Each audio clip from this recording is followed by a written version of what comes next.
Right, I think we'll get started. We're missing maybe 1, 2. Does everyone understand me first and foremost before I say another word? You're going to change your accent if they don't? I'm going to try, mate. I'll turn into my wife. I'll go English for it. No. Is the Scottish contained just now? Is it okay? Like, just make faces if you just thumbs up something that lets me know. Anyone that's friends with me on Facebook, you should be in a private group that we've got called the Universal Health Tribe, where we just share different things, like this event or physical stuff or food or mindset recovery. But I keep getting tagged in this Scottish accent post that's doing the rounds. It's quite viral. Apparently it's very therapeutic, so I'll let you guys you can be the judge and the jury there. But honestly, if I get excited, I tend to speed up a little bit, so just wave and pull me back into balance. But my name's Mark Reid, for anyone that doesn't know me. I have a few businesses. I have a gym with this legend down the front. This is a head coach, Grace, called Gate to Life, down in Canningvale, but I'm based up in Sorrento now. And my main business there is the Self-Mastery Chef, which we'll talk about in a little bit more depth. But basically, I'm working with entrepreneurs, giving them the tools and using health, holistic health, as a recipe for success. Travelled all over the world. I used to be a physical education teacher for my sins back in Scotland. I worked in behavioural schools, and very quickly I had a gripe with this top-down societal model that we just kind of fit into. We grow up, we go to school, we go to high school, we go to uni, college, job, married, 2.4 children, work for 40 years in something we don't enjoy doing, and then retire and look forward to life. And then if we're lucky, we've got 10, 15, 20 years left and we bow out. And I thought, nah, not for me, thank you, I'm out, I'm coming to Perth. So I moved to Australia. Before I came here, I was in the Middle East for a couple of years. I was PE teaching, but I was doing personal training and kind of more holistic coaching there, but it was more nutrition based. I did that for 2 years and then moved here 4 years ago.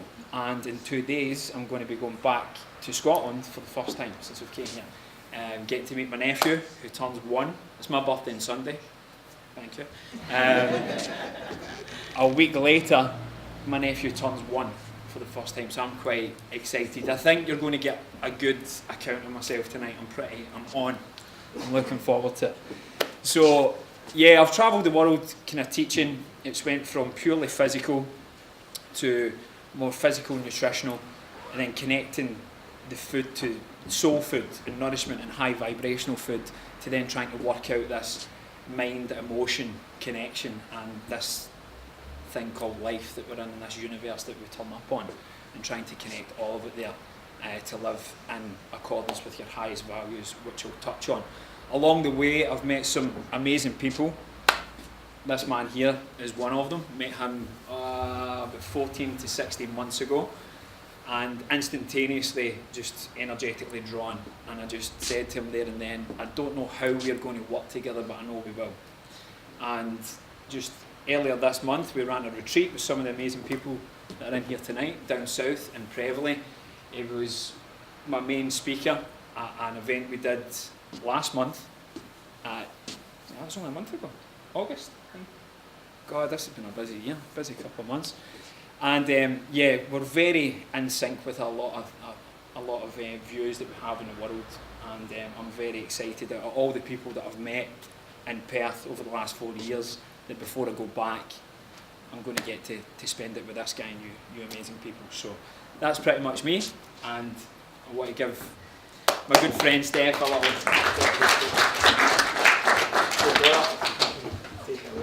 Thank you very much. So for those of you that don't know me, my name is Steph. I've had an interesting journey in my own life, and I probably won't spend too much time speaking to that, but just a little bit. So my background is quite varied. In health and wellness, not only physical health and wellness, but also mental, emotional, spiritual health and wellness. I have had the privilege and the honour to work with amazing people in my life, from Olympians, gold medal athletes, world champion fighters, elite special forces soldiers, and just being in that presence, being with some of these great people, I have had the opportunity to really reflect deeply on what it means to be human, but what it means to express ourselves at peak potential, peak potentiality in all areas of our lives. So I'm very curious. I've been a very curious person from a very young age, highly inquisitive. I call that infinite curiosity, that childlike wonder. And I hope and I feel that will never leave me, and that is what keeps me moving in momentum, keeps me on this journey of exploration, self-exploration, exploring the human condition and what we are capable of in so many facets. This evening is interesting. This evening is going to be us speaking to subject matter that is pertinent to all of us, and that is relationship, whether it be relationship to self, relationship to an idea or belief system, relationship to others, but we will focus on intimate relationships and how we can get the best and the most out of ourselves and out of the relationship and give and receive in authenticity. And we'll describe what these terms mean, of course, in relationship, in intimate partnership in particular. But remember, when we're referring to relationship, we are referring to ourselves as a primary base of moving through the world. So we only have a couple of hours this evening, but we're going to do our best to explore these themes in as much depth as we can. We're also going to engage in a beautiful practice later that we will go into in greater depth and when the time comes. And that will be quite revelatory if you allow yourself to be immersed in that. So I do ask that you maintain an open heart and an open mind as best as you can, and just be here, be present. Be open to the information that is being presented. If you don't resonate with something, that's okay. But be open to the essence of the information as well. So what we're going to do now, we're going to do a very quick but deep grounding. I'm going to ask you if you all can please close your eyes down. Make yourself as comfortable as possible. And as your eyes are closed down, begin to connect to your environment. If perhaps you're sitting on the floor, you're feeling your hips and your buttocks make contact with the cushions. If you're sitting on a chair, you can feel yourself, maybe the small of your back or your upper back, your middle back on the chairs, really gaining an awareness for where you are right now. As you exhale, begin to release tension in the body. And as you inhale, breathe in light. As you exhale, release what no longer serves you, whether it be emotionally, mentally, physically. And as you inhale, breathe in your potential. Continue to connect to your breath. Deepen and soften your breath. As you continue to exhale, exhale what no longer serves you. As you inhale, inhale openness. As you exhale, exhale tension.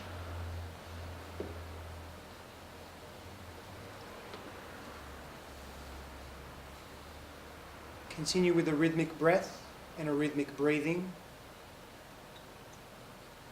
And allow yourself with every exhale to relax more and more into the space that you occupy.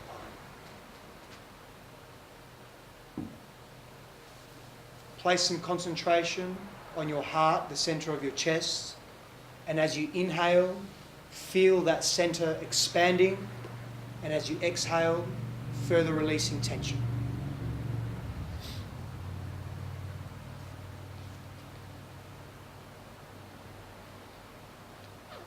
Finish on your exhale, and when you are ready, please feel free to open your eyes.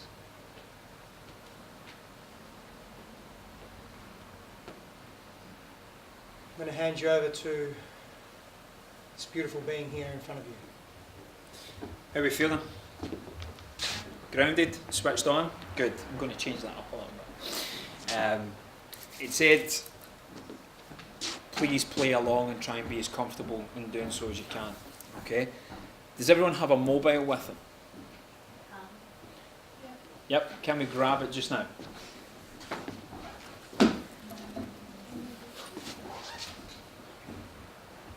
Open up your camera.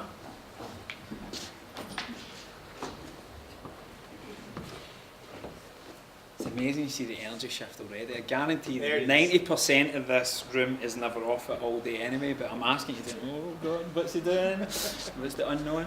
Everyone got it?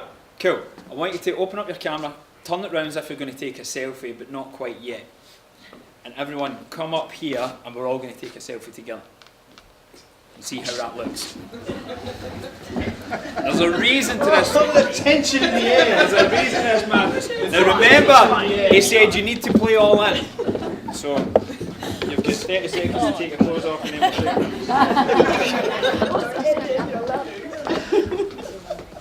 we'll Right, however this looks, and there's only one stipulation, right? After, however it looks, there's no retakes.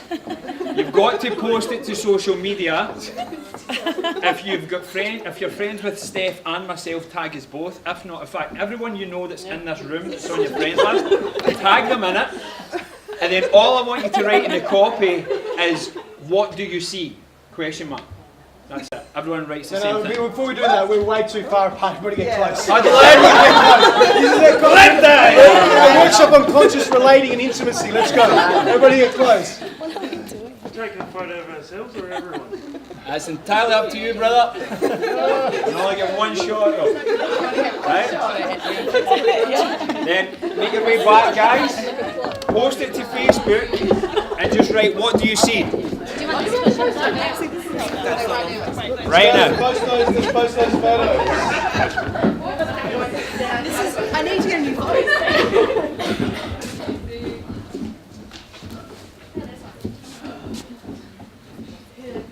Can I say thank you, first and foremost. Thanks for playing along. Thanks for going all in. Thanks for having a laugh. Life's quite serious. What do you see? Question mark. That's it. Tag as many people in this room that you're on Facebook friends list with. And once you've done that, once you've hit post, oh shit, I better walk my talk, yeah? I'll send it myself. Once you've done it, oh, sorry, there should be two stipulations, no filters. There's a reason for all this. No filters. So, unless you want to take my grey hair out, then you can filter away.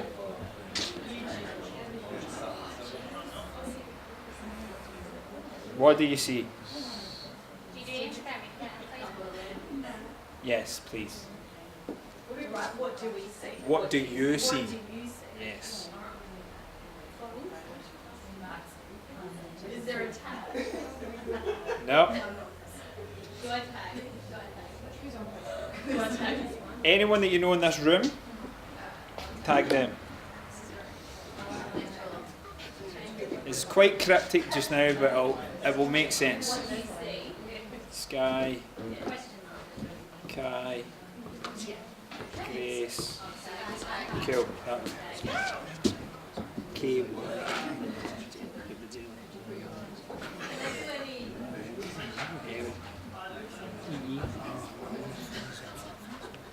Cool. Right, once we've done that, can you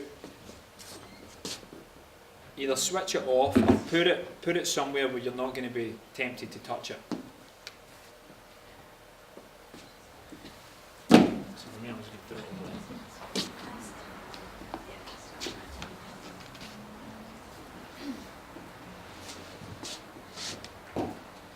Come on, B squad, no filters. I love that, by the way. Can I do any emoticons? Nope. We're all very serious in here.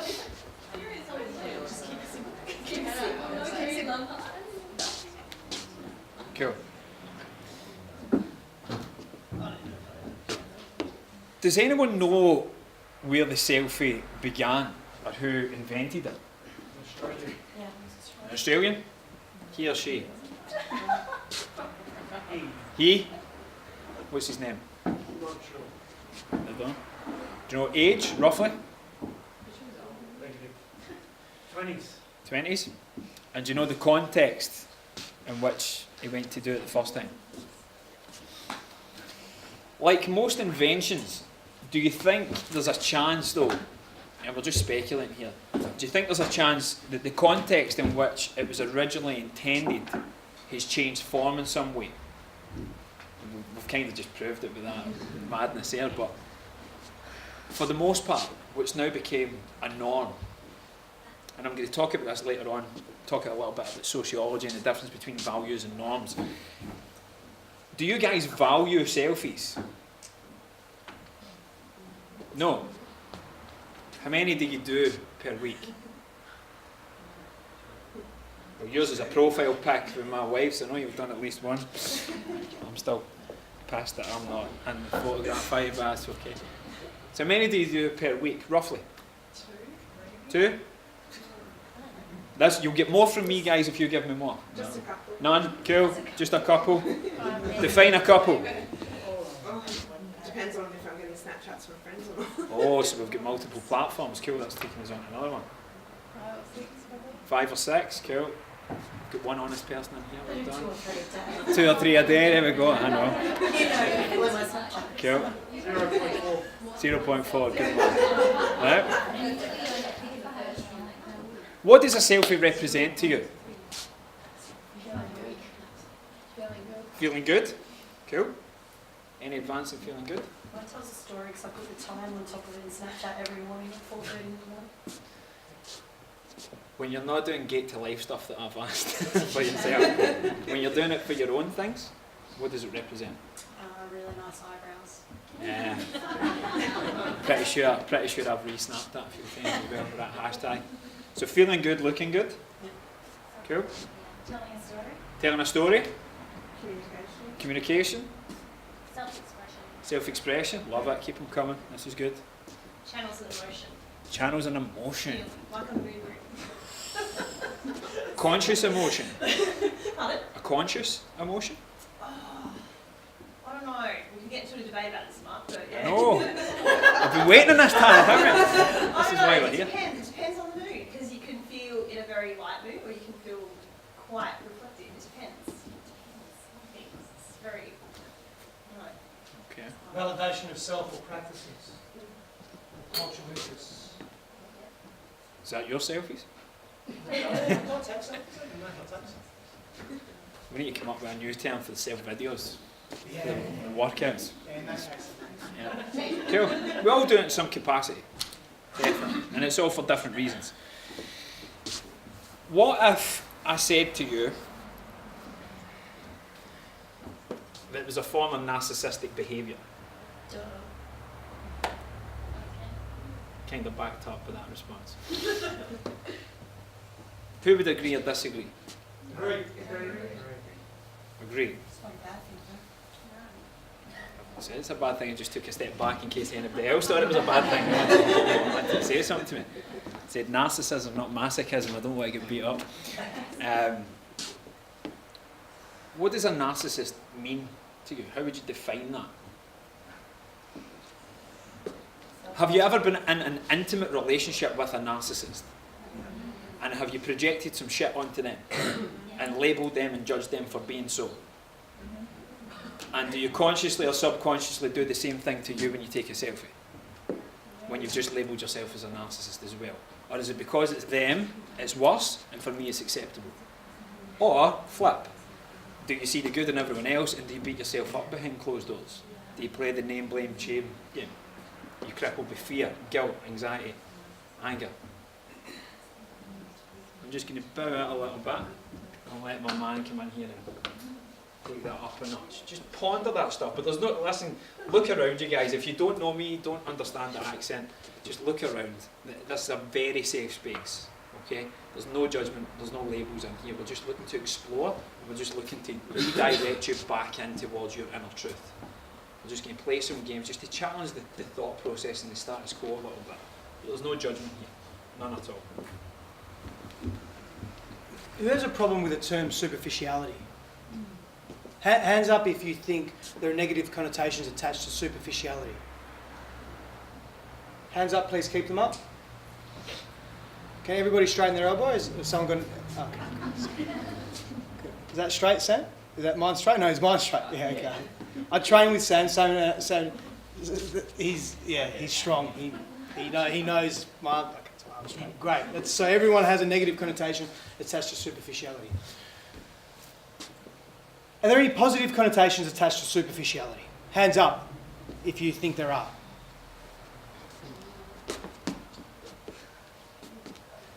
Straight up, keep them up. Commit to the decision. Okay, interesting. That's all. I'll let you go. Thank you. Come back. As you were. So we're just going to divert off a little bit, but all this stuff will be tied back in. It'll make sense. Might throw some red herrings here and there, but we'll bring it all back together. Conscious relating, that's why we're here. We're all conscious enough to be here, and I want to thank you all for giving up your time to come here. I really appreciate that.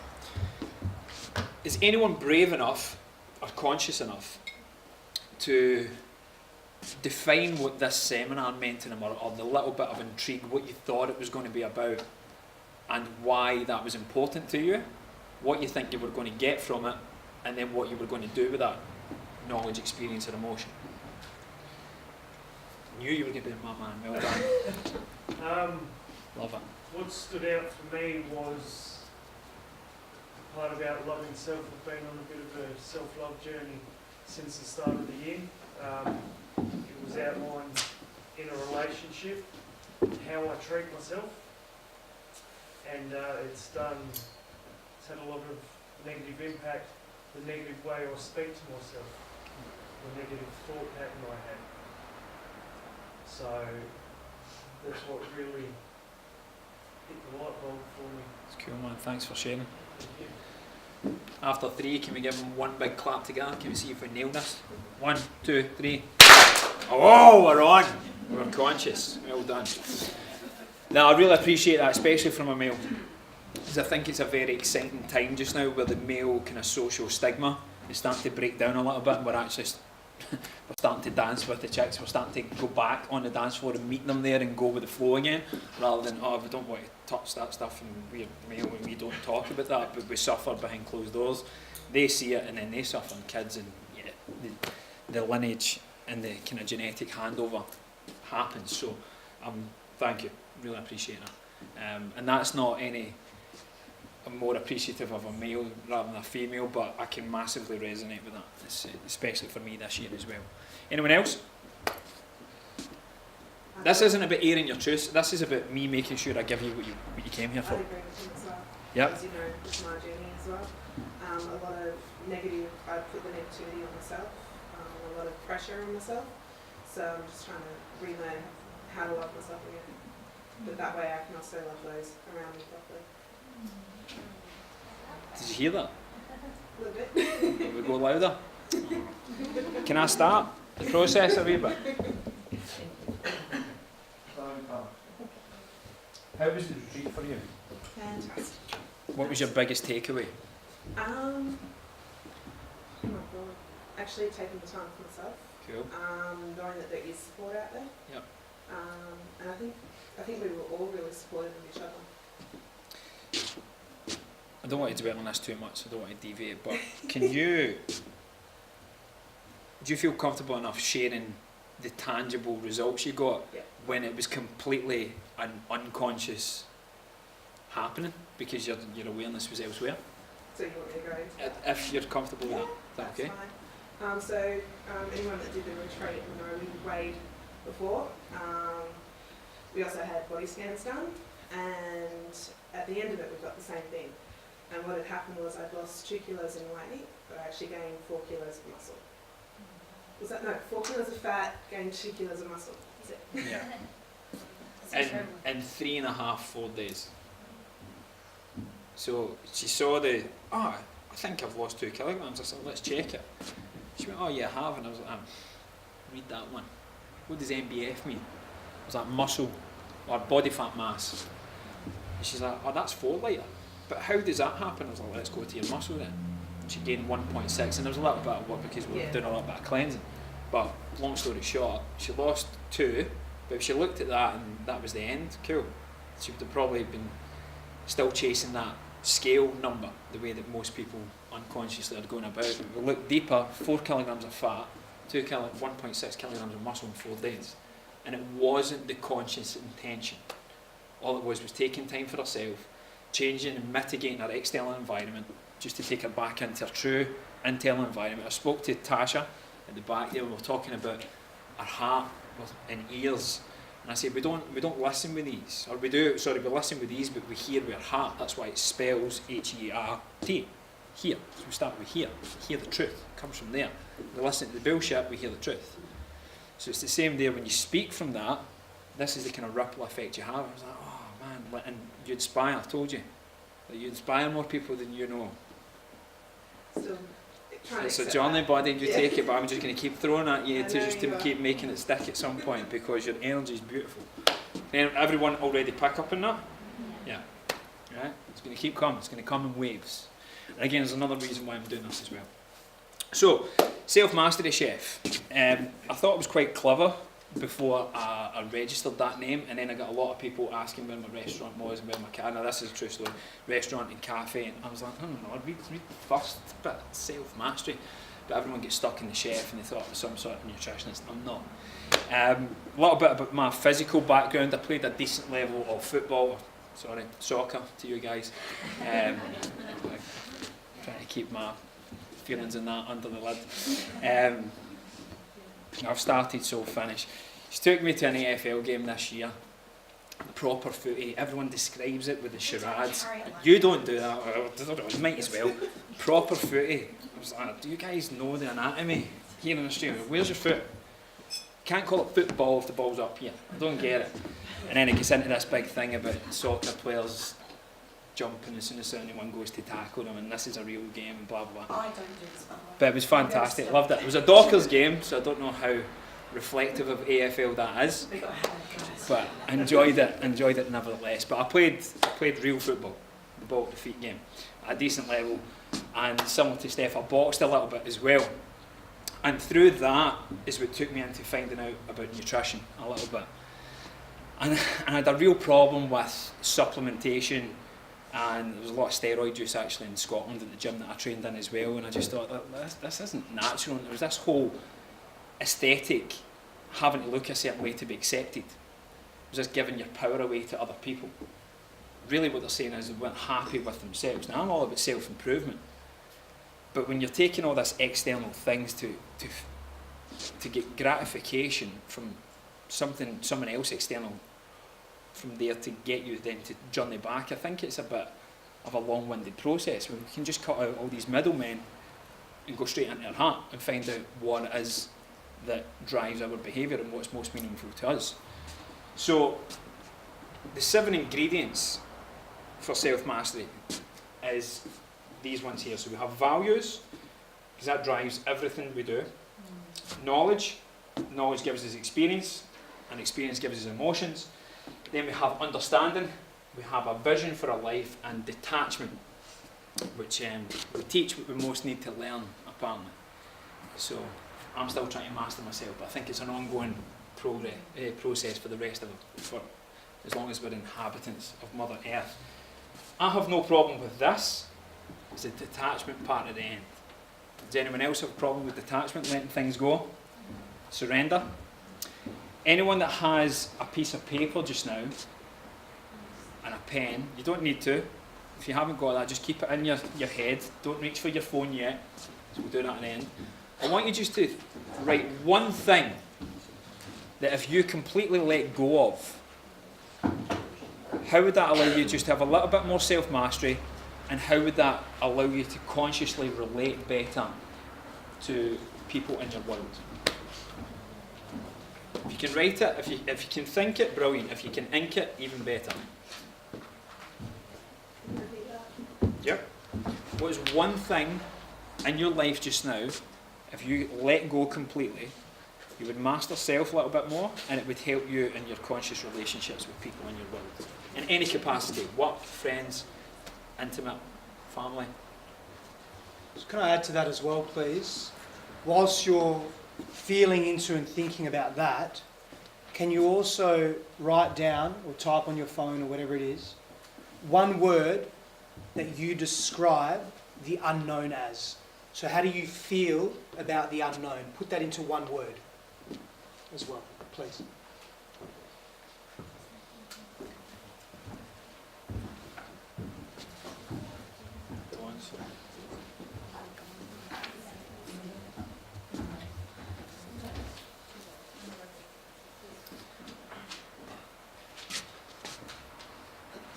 Cool, folks. As you're doing that, I'm just going to tell you a little bit more about self-mastery and what I believe it represents. I believe there's 7 areas of life, and I've wrote them down a little bit here. You don't need to write all this stuff at the end when we get back in the phones. I'll keep it up. You can take a screenshot. That's the modern note-taking nowadays. But health, personal development, play, love, purpose, and environment and finances are the 7 areas that I believe.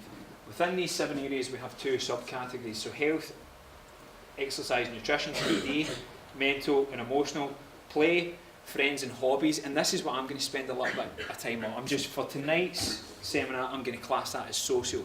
So we'll talk a little bit about socioculturalism, sociology, values, social ideals, social norms, and tie how we relate to certain parts of that.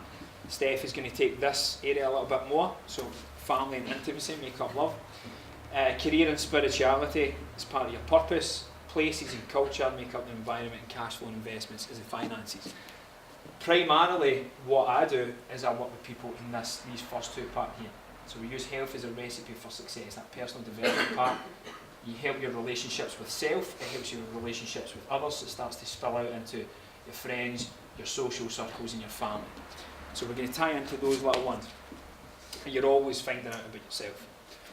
The reason why I think these are the 7 areas, because I think once we master that, if you just have a look even at the 14 subcategories, there's 7 common wants through working with small humans, medium humans and big humans for the last, when they first started coaching, 15, so the last 20 years.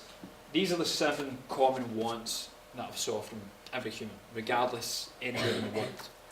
We want abundance, adventure, connection, contribution, love, structure, and support. When you have all of this, these come as a byproduct. So tonight we're going to talk about values. And I'm going to talk about values in the social context. What would you guys define as values? Things that are important to us. As a collective or individual? Individual? Anyone else? Thank you. How you live your life. What, sorry? How you live your life. How you live your life. Cool. Always? Oh, sometimes I wander a bit, but generally, yeah, the values are what guide you no matter what you're doing. Brilliant. I really believe that. I think values is the foundation in which every single human thought, action, behaviour we demonstrate. It stems from our value sets and our value systems. Coming from early childhood experiences. What about you, Steph? What would you class values as? All of the above that have been mentioned, in its simplest form, what is most important to us in life. And why is something deeply important to us? There are a number of reasons for that. Generally, as we develop during our formative years, we form ideas and beliefs and preferences around how we wish to live our lives. So values become the cornerstone of our existence and how we govern ourselves. And to add to that, for me, there's 3 major centres in the body: the sexual centre, heart and consciousness. And our values integrate and intertwine with those centres, and we'll generally live our life and move through life. We'll gain momentum in life, being directed by 1, 2 or 3 or a combination of all 3. Then our values, what is most important to us, the experiences that we cherish the most, will integrate into those three centres as well, as a brief. Perfect.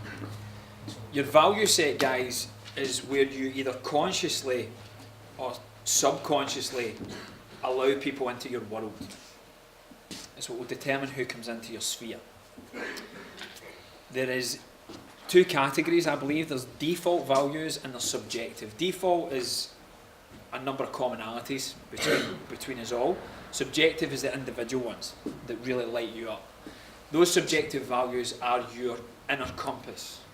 That's what really gets you going, lives your life. But consciously and unconsciously, that's how you build your relations. That's who you allow in. And I want to put that to a test here just now. Who's here tonight because a friend or family member invited them and because they thought that they might like it or get something from it? Put your hand up. Cool. Who's here because they saw it on social media? Cool. Who's here for another reason? I'm here because it's going on a retreat for me. Cool. Take it a bit further. What did you like about the retreat? If you can just rattle off a couple of words. I think it's the emotional and mental side of everything. It wasn't the physical side. Who got you in touch with the emotional and mental side? Well, I'd say like yourself, Steph, and Sam. Cool. was with me. So you're here because there's been a connection previous, right? Yes. Okay, we're going to touch on the foundations of all this stuff, but what do you guys think makes a good relationship or makes it tick? What ingredients do you need? Connection, communication, trust, kindness, Vulnerability. Respect. Humility. humility. What else we got? Honesty. High respect. Cool. Honesty, understanding, acceptance, love. Hey, I thought we'd get there. So fuck all that love shit, just give me everything else. Every single thing that we do, boys and girls, is love. Everything. Even when it looks really absent, it's all that exists. Everything else is just a factory illusion. It's just made up. And we're just going to be tucked in with some love from Uncle Steph as well. Right? Always there. Blankets. Who wants some blankets? Give me that. Blankets for all. Perfect. Who else wants some blankets? What about this statement? Has social media become anti-social media? Or is it still social media? Anti-social media. Why? What makes it anti-social? Judgments? You're Cool. not actually socialising. We're not actually socialising. What are we doing? We're just, Taking selfies. yeah, selfies without, trying to, I feel like we're trying to push our opinions on other people. Oh, cool. Looking for gratification. Cool. Big brother. Yeah. We'll come back to that in a little minute, mate. That's brilliant. We only see what people want us to see. Yes. Highlights reel now. Highlights reel. Yeah, little snapshots. Being one that doesn't use it, I see it as a The Jedi. I sit in constant amazement that people hide behind a name on a screen and cast judgment on other people and individuals that they do not even know. I just find it really, in that way, it's antisocial. You're hiding behind, you haven't got the balls to stand face to face with somebody and tell them what you think of them. But you can get onto a screen on a phone and put people down. I know you don't have it, so we'll bring you up to speed. Hashtag keyboard warriors. That's what they call it. Right? And if you had a Facebook account, you'd be getting a lot of likes for people in here. But it's true. We see that so much. I see it from a sporting context. Boxing's something that I follow, but we're actually quite spoiled for choice just now for some of the martial arts fights that's going on out there. And it's just these people that have probably never even laced up a glove before in their life, and you're thinking, come on, man, can you not just be grateful for what's just went on?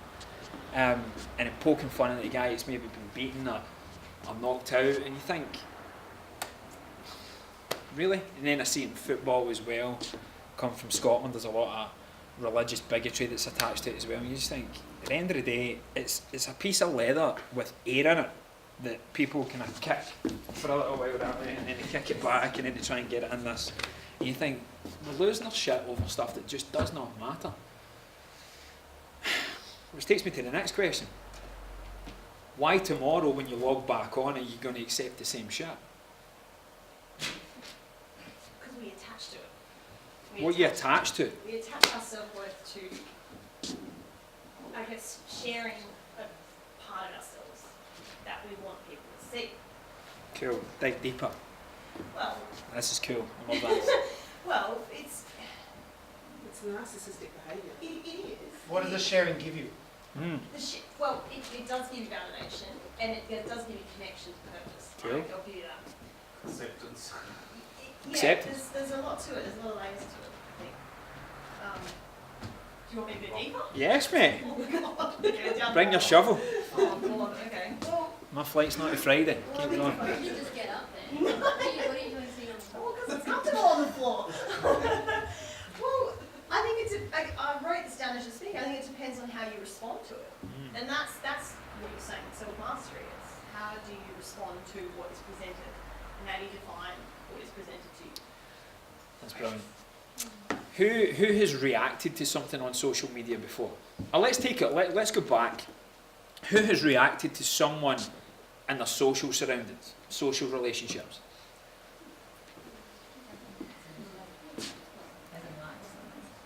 Who has? What? Sorry. As in like something. No. Who's reacted any which way?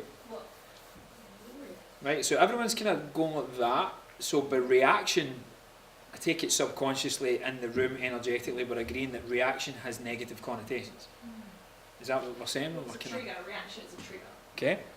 Who has responded? And is there a difference? I wasn't going to talk about this, but you've took me there. It's good. How do we respond? What makes us responsible? When you take time rather than reacting, What do you take time to do? to think about what you want to say and how you want to come across rather than just reacting immediately with emotion. Cool. Conscious. Brilliant. So we're a bit more conscious in our relating. Yeah. But what's the outcome? What we're looking for? So you said, I'm just going to dig a little bit. So you said you want to be more aware of what we're saying to them for ourselves, or is it fear of what they're then going to say back? Or are you looking for them to say a certain something back? I'm more just taking the time to say what you really, like being authentic in what you say rather than just, unconsciously saying the same old shit that you would Cool. because of your emotional state. So authenticity means a lot to you. Yeah. Cool. And speaking up and speaking your truth and saying what needs to be said. Integrity means a lot to you as well. Maybe not, and I love to react, I think that's Okay. my, don't really know how to vocalise it, but I think maybe that's one reason that I think I like the conscious aspect of it, because I know I do a lot of things unconsciously, Yep. and I react very quickly, and then I always have to do this whole pattern of making up So how do you feel when you break the pattern and you go more conscious? fabulous, more like myself. More like yourself, more Yeah, like your but true I'm getting authentic my self. true authentic self Cool. across. Thank you. I'm done. Alright. I think responsibility is just the ability to respond in your values and theirs, regardless of emotional trigger. And that takes a higher conscious level of relating, because that needs to come from a mutual place of love. Do you want to expand on that a little bit? Yeah, I can, yeah. So that's a segue for something that we're going to speak to, that I'm going to speak to later specifically. But when we are responding as opposed to reacting, reaction is very prima facie. In other words, it's superficial. So remove the connotations of negative or positive for a moment and understand that superficiality in this context means that all we are observing is exactly what is in front of us. We are not taking the time nor the effort, attention or intention to look deeper into the situation and ask ourselves, why is this person that is triggering me reacting or behaving in this particular way? What does that mean? Where have they come from? What is their history? Perhaps are they having a bad day? We don't see that. So we're on the road, we're driving. Australia has a problem with road rage. It's a serious, it's a fucking epidemic, right? Well, it is. Like people on the road and everyone's. When I'm in Indonesia, it's crazy there. Like when I'm in Europe, it's crazy. I drive and I'm on bikes, motorbikes now. I've no problem. Like I don't get angry. Here, I get frustrated. Like I feel tension in my body because of the environment that I'm in. But I'm responsible for the way I choose to behave. I'm a little bit out of control. But the more aware I am of it, the more in control or mastery I have over it. So we have road rage here. So for example, we see someone speeding past and we start swearing as if they can hear us. Like, yeah, okay. Yeah, because we're all from Avatar, we're all connected so deeply in our consciousness. Sorry, humanity, not quite yet. And we're swearing and we're carrying on and we're aberrant. But what if that person in the car has his wife in the back seat about to give birth? What if he just got news or she got news that her father is dying? I'm not excusing their behaviour. That's irrelevant. That's not the point here. The point is we don't look further. We react because we're in such a reactive society. And there's reasons that we react in our society. There's reasons why. We don't look further, we don't look in, because we might be on the wrong. We might be the one doing The ego doesn't like that. Yeah, the ego doesn't like that. Yeah, that's The ego loves to project. We might be doing something wrong and they get upset. We don't realise that we're actually at fault ourselves. Or responsibility. The word fault is... But yes, correct. And the ego doesn't like that. So we don't take the time to just assess the situation. And if we did, life would be very different for all of us at an individual level and a collective level. So be with that for a little bit. Be with that term prima facie associating and what that means. And it means that we only look at life at a very superficial level without choosing to delve deeper. And how we choose to delve deeper I'll go into later. But Can I ask a question? Would you say that reactionary responses are narcissistic in nature? reactions and responses. Say a reactionary response is narcissistic in nature. So look, this is really interesting. So I did something on purpose today. Okay, like for some reason, I don't know what it is, but I'm feeling that people have this hang up on narcissism, or this, we seem to be obsessed with narcissism. So I put a post today and I mentioned the word narcissism, and like the comments went through the roof. It's really, really interesting. Whereas opposed to others, yeah, there's interaction, but there's not. And the question wasn't necessarily any deeper than others. In fact, probably wasn't as deep at all. The answer is yes and no, but narcissism is a complex, it's a complex personality disorder. It's a complex behavioural and neural personality disorder. And that's like a course all in it and of itself. It's part of understanding psychology and sociology. But So- you know when sorry, I didn't mean to interrupt, Steph, but No, it's you know okay. when you're saying like, for example, in the case of when you're on the road, Yes. and you said, you know, you're getting angry at the guy in the car whose wife was giving birth or something. So then, in that, like, if you have a response of being really angry at that person, Yeah. that's about putting yourself before the needs of others. That's what I'm trying to say. Yeah. So self-absorption and selfishness is a characteristic of narcissism, but it's not the be-all and end-all. And to be classified a narcissist in medical terms, so to speak, or in psychological terms, the individual has to meet a particular criteria, which is quite lengthy and exhaustive, compounded over multiple periods of time, and that behaviour becomes frequent, and that behaviour becomes regular, and that person embodies that behaviour. And it's a lot deeper than that. We throw terms around like in society, like narcissism is one. Oh, you're narcissistic. Well, not necessarily. It's because you're selfish. Doesn't mean you're narcissistic. It means that you have a tendency perhaps to be selfish for whatever reason. So just to clarify that, yeah. So to answer the question is, if we're reacting, we're indulged in selfishness in that moment, but doesn't necessarily mean we're narcissists, yeah. Yeah. Just to clarify that. Thanks for engaging, Tara. That's cool. Let's take that superficial layer a little bit further. Does anyone know what happened in the 22nd of this month? Last month. 22nd of September. An event happened. Does anyone know what it was? Wasn't that one? That's correct. Go on, Sky. Yep.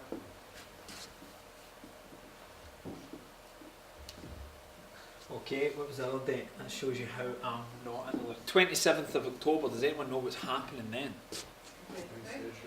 No, it's Sunday. It's 1st October. Get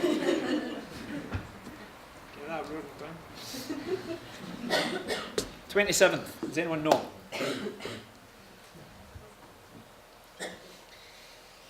All right, I'm on camera, so I'm going to stick by this. It's the day that some of you will lose your shit and go, I need to get that. It's when the new iPhone comes out. Yeah! The 22nd was the iPhone 8. But the 27th is this iPhone X. X. Happy with my Roman numerals. I'm happy with my Nokia. Right? What does a phone represent to you guys? Power. Clearly. What else? Communication, selfies, connection, technology, annoying. Status. I want to touch on that. Social status. Because if the phone was actually all the first few answers we said, you'd still be playing Snake 2 in your Nokia, or you'd have that big Motorola where you could hit someone over the head and phone the ambulance with them for the same time. You know the ones of that size? You used to walk about, and massive. Everything's down here now. But you want to be seen to have what's most relevant, most frequent, and most urgent. Rhonda Bibi says, no. Oh my God, no. But for the most part, society, not the maybe 1% or the 20, 80, we're the 20 that's in here, but for the 80 out there, the masses are going to lose their shit. Some of you might. Hopefully I get tagged in the 27th of October and say, you are full of, and then a little emoji. Okay, I've not got an iPhone, I've just downgraded back to my Nokia. I was inspired by your talk. But if the phone was literally just for that, we don't need the new fancy gadgets. Or if we do, it should be for this. So for me, like, I connect. I use my phone to connect because I've got family back home and I've got friends all over the world. Bit popular guy. But for the most part, I use it for business. Use it to give people a little insight that I am not all of that, but I actively work within it every day just to master self. And part of the mastery is being truthful, honest, authentic, and open. That sometimes I just completely lose my shit and I'm just human like everyone else. And I try and be really transparent and honest and break down this facade, this perfection, the narcissistic stuff that we see out there. That we're giving up our value set for other people to be accepted from people. If they were sitting in front of us, we wouldn't give them a thumbs up. We might, but it might be going over the shoulders because we've got no values in common. So if it's not congruent and true on a screen or a tablet or a phone, what kind of relationships are we building in real life? What are we doing offline? Because a lot of us, when we disconnect from our phone, I guarantee we're not reconnecting with the real people in our life. For the most part. And that saddens me. It'd be interesting to see actually how many relationships break down because people would rather be connected to people that they don't know, have never met, probably never will, wouldn't like if they did, and they've got someone that loves them right beside them and they can't see it. So what I add to that? Feels like the love part of me. And I've been guilty of that, by the way. I've been very guilty of it. I've been guilty of complaining about not having connection to this very man here. Go and see him, by the way, he'll help me. And then choosing to stay on a phone. My wife's there. She's actually asking me to do something. Oh, 2 seconds, I just need to send this email. The email still needs sent. Yeah, take it up from there. We become addicted to habit. We become addicted to norms. We are easily influenced in life by cultural pressures, cultural clutter, cultural norms, societal standards. And if we're not meeting those standards, we're told that we're not enough, we're not worthy enough, we're not good enough, we're not likeable enough, we're just not enough. And we get lost in that. We get lost in that sea of not being enough. And in doing so, we lose our ability to connect meaningfully with ourselves and with those that we love. And I've also been guilty of that as well. I need to do this. This needs to happen. It doesn't need to happen. Very few things we actually need in this world. And there's a blur, there's a fine line between what conscious connecting actually means and what having connections on our phones or on our digital devices mean, or on a screen that separates us from being in human physical contact. Because there is great value in being in human physical contact on so many levels and layers of our own existence. So it's about being mindful. Today's workshop, lecture, whatever you want to call it, is about being mindful. It's not about being wrong or right. If it suits you and you get it and you feel it and you love it and you resonate with that, then it's right for you.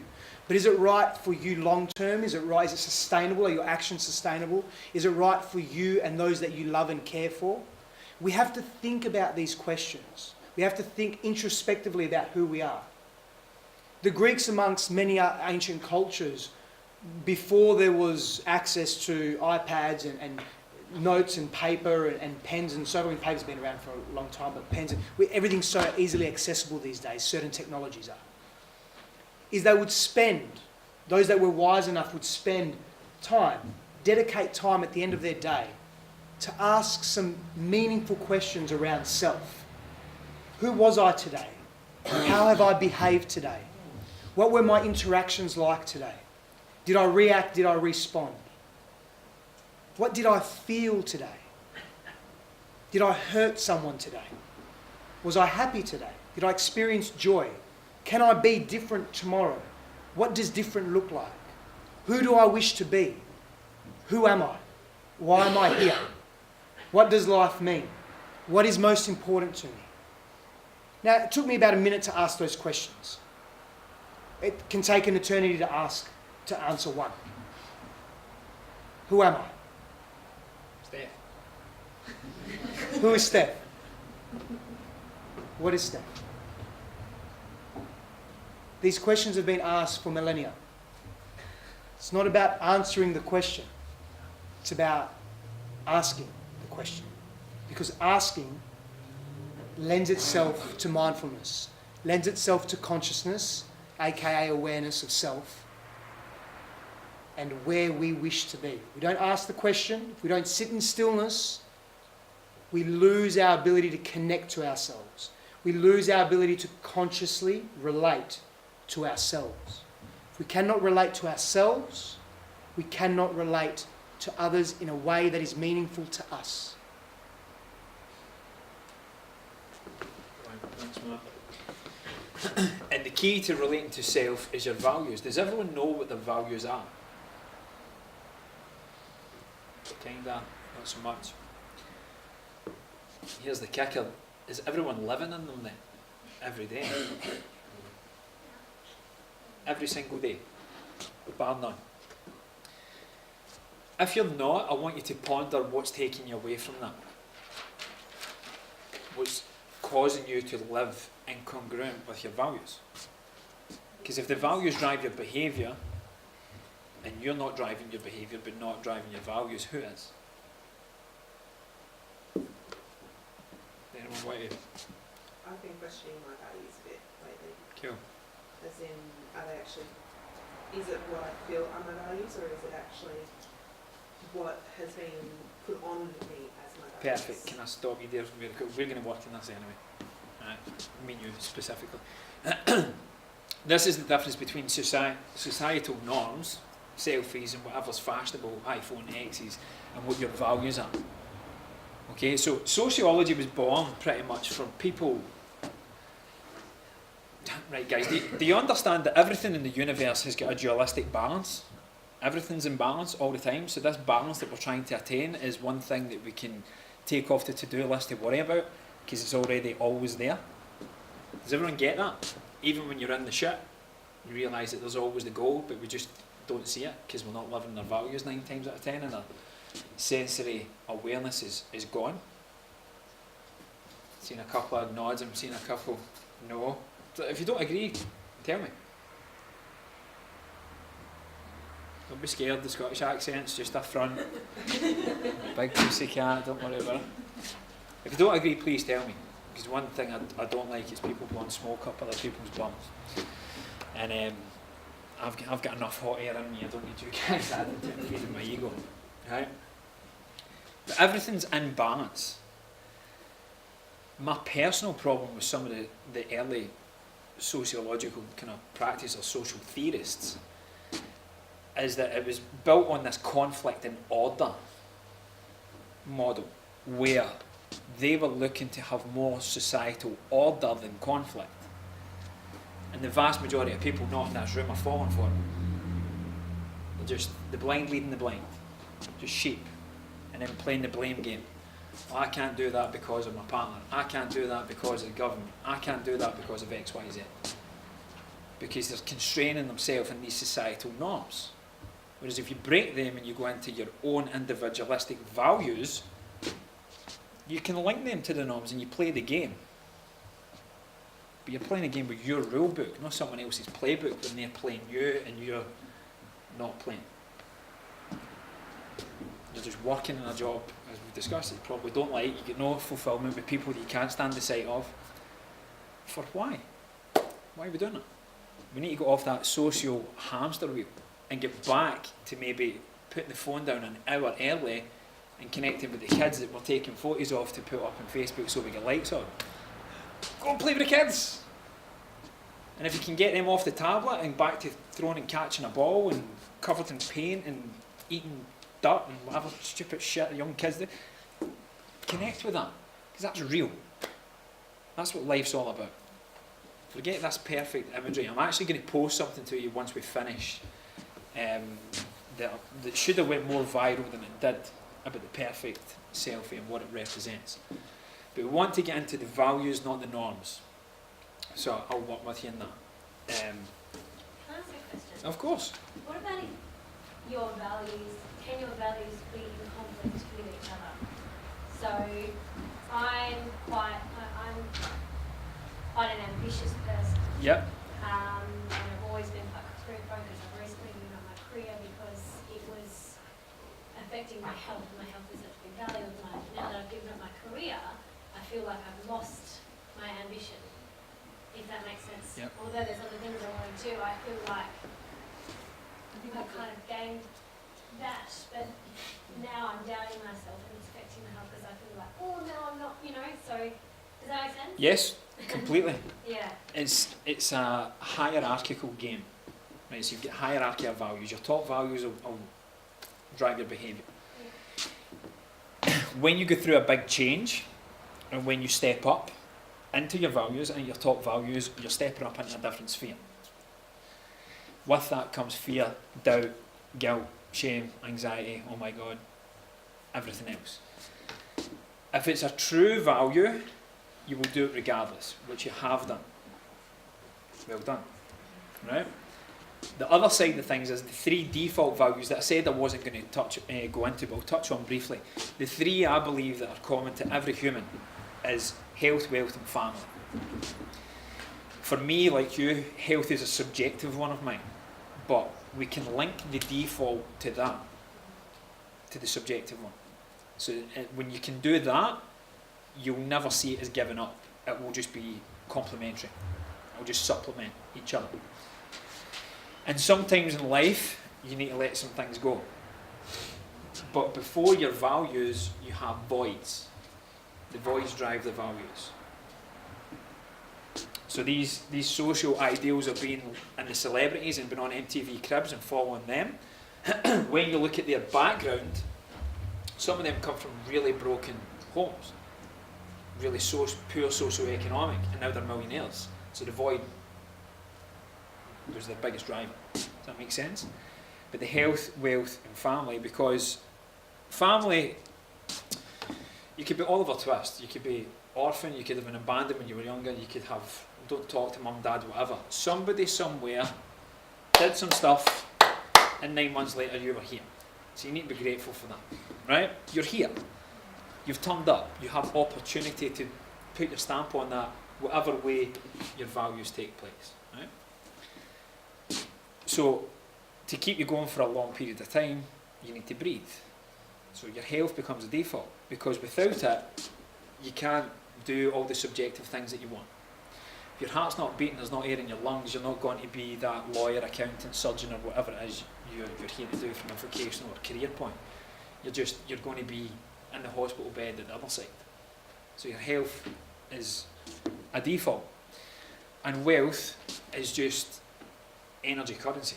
We just exchange it because you've got something that's going to help me fulfill my highest values. The ancient Egyptians, I think it was, I think it's linked to Greek as well, what they call it, is it telos? Telos, it's your higher, your calling, your purpose. Alright, so everything that comes in is destined for you to fulfill that. But we want it in a big pink ribbon. We don't want it coming up covered in weeds and dirt and shit and baggage from other people. So sometimes we don't see the gift because we're too busy looking for the gold. We don't see it's there up the whole time because everything's love. Okay, so when you can have that exchange and that fair exchange, because you could be a minimalist yogi. How do you eat? How do you eat? Really well. No, but how do you actually get it? Ah, How do you obtain the food? buy it. You buy it? Right. So straight away we didn't need to go further, it just buys it. Energy. Say you grew it yourself, right? Where are you going to grow it? And your garden, so you need land. Government just allowing people to dig up in parks nowadays and just sprinkle some stuff and then come back? No. So it comes back to the social order, we need structure. And the socialists knew that, the social theories, but they were looking to get more order than conflict. Because when the masses step up and realise this doesn't align with my values and there's a common like, consciousness come together, that collective consciousness, when people step up, then the powers that be that are sitting there every night not worrying about the stuff that we ponder and worry about, then they've got something to think about because we're waking up. And I'll tell you something, the 25 people in this room are starting that. Can I get a hell yeah for that? Yeah. We are. We're waking the world up. Energetically, this is going all over the place.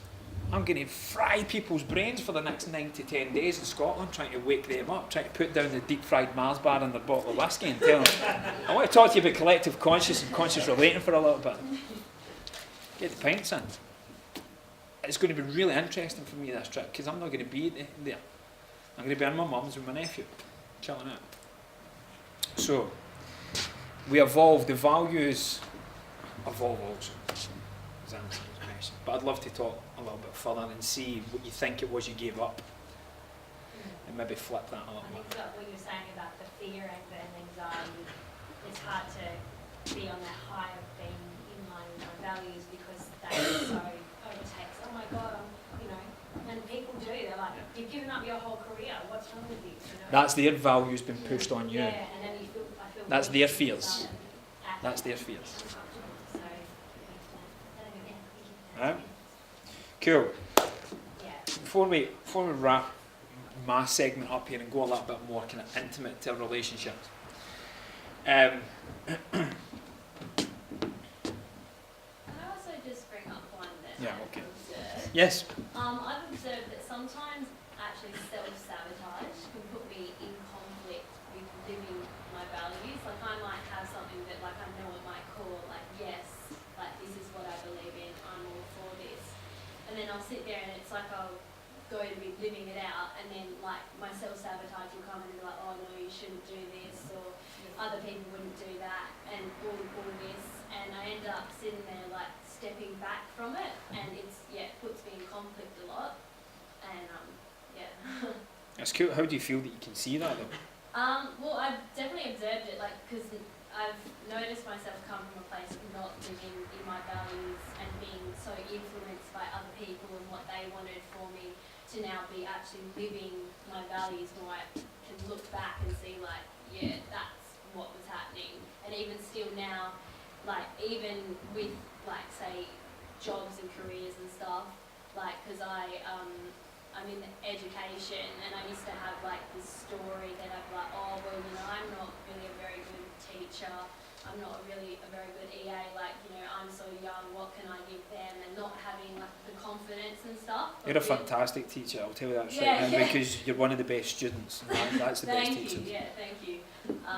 Yeah, but lost my train of thought Sorry. there. But I'm a bad teacher. Yeah, but what was I saying? I lost my train of So- thought. You were saying that because Can't sorry. you had a story you attached to it. Yeah. So being not a good teacher. Yeah. And you leave that story. Living the story, like self-sabotaging myself, and even though it's like, yes, I know at my core, like, yeah, of course I'm a good teacher, like, what am I talking about? It's like you still fall into that, and that does come with obviously fear and anxiety and stuff as well. Can I make you feel a little bit better about yourself Yeah. before I pass on to Steph? Because I think you've actually, what I was going to say, you've actually done it better, and it's Yeah, actually okay. going to be a good Yeah. transition. But has anyone ever grown to dizzy heights within their life, living in their values when they were already comfortable? Anyone? Ever? Anywhere in the world? Can you say that again? Sorry. Has anyone ever grown to the dizzy heights of what they want their dream life to look like when they were completely comfortable? Has anyone been really projected into the stratosphere going, I'm really comfortable, and because of that, that's going to be my catalyst to go and do more? No. Has anyone ever done that? No. Where does it came from? It usually comes from the bottom where you Where you are what? change. Challenge. It's literally when you literally have no other option. Exactly. Like most of the time, I'm pushed out of my comfort zone. It's like there's no other choice. I have to step up. You or just fear stay fear there. so much that you've no Yeah. choice but to love it, you grow. Yeah, exactly. And it goes, thank you, been Yeah. waiting for you, and you Yeah. come. Yep. Right? So the challenge needs to be, it's there the whole time with the support. This is where, finishing this, the social theorists have got it wrong, because they're trying to say or project, and people are buying it, that there's more order than conflict. Yeah. It's exactly. always there. It's always synergistically the same. Yeah. Always. Yeah. Pleasure, pain, happy, sad, pain, pleasure. The pleasure, pain one is one that he's going to talk about in great depth. If you haven't been watching these videos the past couple of weeks, that's it. The challenge and support is always there. We need the challenge for growth. Yeah, definitely. So when you're scared, sit in it, that's fine. Yeah. But allow yourself just to have that little bit for your soul, that little bit of the values, and just get in there and go, ah, this is really exciting, because you're so shitting yourself that it just means that you're going to experience something greater than you ever thought was possible. Exactly. Yeah. Yeah. I'm excited. Yeah, me too. Thank you. To you, Brad. That's cool. So Nicole, self-sabotage is grounded in a fear or a series or a number of different fears. Identify and connect to those fears, and you begin to remove the yearning to self-sabotage, yeah? Okay, yeah. So we'll speak to that just in a moment.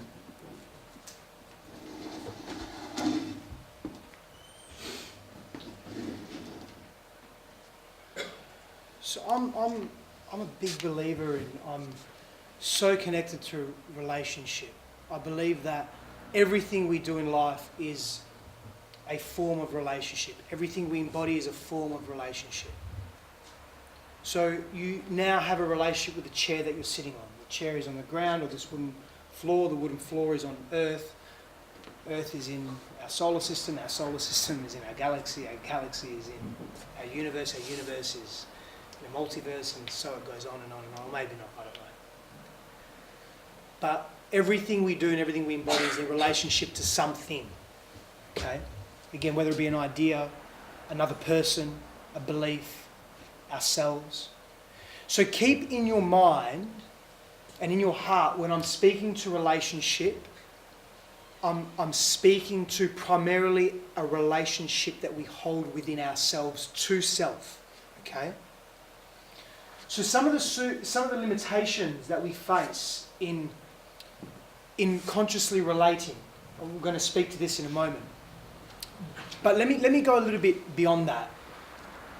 Who has, hands up, who has a basic rudimentary, who has a comfortable understanding with what conscious relationship or conscious relating is? Hands up if you do have a level of comfort with what, understanding what conscious relating is. Hands up.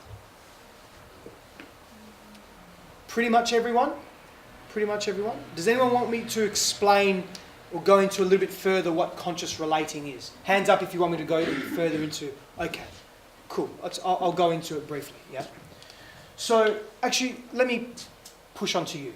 Not push, but let me pass it on to you. What's conscious relating in your mind, in your heart? How do you define it? I think having the space of vulnerability shows a big sign for me. Of someone to be able to consciously relate. Yeah. Being vulnerable and having trust. Thank you. Anyone else? Because there are various characteristics that form this definition or this posturing, yes? Anyone else? I feel it's awareness to self, others, and everything around us. It's awareness. Perfect. Great. This is a mindfulness, there's an attention that's able to be paid to our surroundings, our inner and outer world. That's it. Simple. Let's keep it simple, as simple as we can, yeah? So we're not moving through the world unconsciously, being driven by belief systems or fears that we know nothing of, and not knowing self, because this is a limitation for our ability to consciously relate. How many of us, and you think back in your life, during your life, you've moved in a particular relationship, an intimate relationship?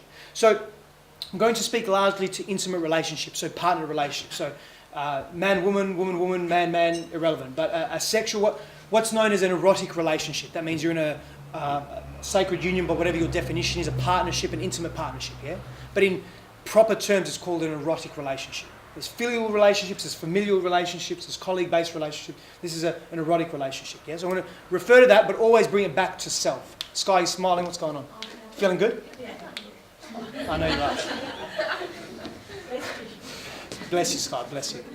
So, knowing self. So, the question I was about to ask was, how many of you have gone into a relationship with another and during the course of that relationship have discovered aspects of self that you never knew were really there? Yeah, perhaps you've become really angry at something and you thought, well, I don't have that anger in me. Or perhaps you found out something about yourself with respect to a skill that you had or an aptitude that you possessed within yourself. Wow, that person brought that out in you. Or they are really just a reflection of you. They're a mirror. Everything in our environment is a mirror of who we are. Yeah? And there's complexities to that. We don't need to go into that this evening. But just begin to, you don't have to agree with me. Don't agree with anything I say. But begin to at least contemplate what that may mean in your life. And look into the chasms of your own being and into your history and into your relationships. How perhaps that has played out. Mirrors in your life that reflect, they shine a torch on that, there's a dark spot in you. There it is. What does that mean? Because through relationship we learn and we grow. Relationship to self, relationship to everything in our outer world, yeah? So a limitation to consciously relating, to being able to be aware, to communicate beautifully and openly with others and with ourselves is not knowing self. Now, we're in constant flux. The reality is to know ourselves in full all of the time doesn't really work like that. Like with every millisecond or every moment of time that passes, we are gaining new information. We are processing new information. Hundreds of millions of bits of information per minute, per second, we're absorbing. But it's the intention. It's an awareness that we wish to know ourselves. That's all we can do. That's all we need to do. We need to know ourselves in full. We need to move towards knowing self in full. And when we don't move in life with that intention, we miss out on the value. And what happens is we begin to attract circumstances, situations, and people in our lives that aren't aligned with our authentic, true self. That's another buzzword, authenticity. Who knows what authenticity... What's authenticity? Just shout out. Living in your values. Transparency, real, living in your values, loving in your values, living... Love it, live it. Being in alignment with your values. Being in alignment with your values. And that's, to me, that's all very accurate for anything, if that's worth anything. But to expand on that, I define authenticity really simply.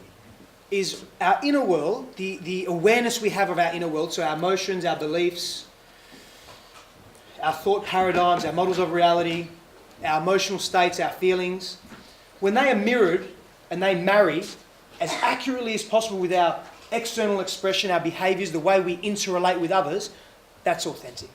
If I'm being angry, I'm really angry inside and there's tension inside, and Mark says, "How are you?" And I say, "Oh, I'm really well, Mark. I've had the best day. I love my life. It's so good." But inside I feel like dying. I'm being inauthentic. Really simple example, but there's a disconnect, there's a dissonance there as well, yeah? There's a tearing inside of me. I'm expressing one thing, but I'm feeling another.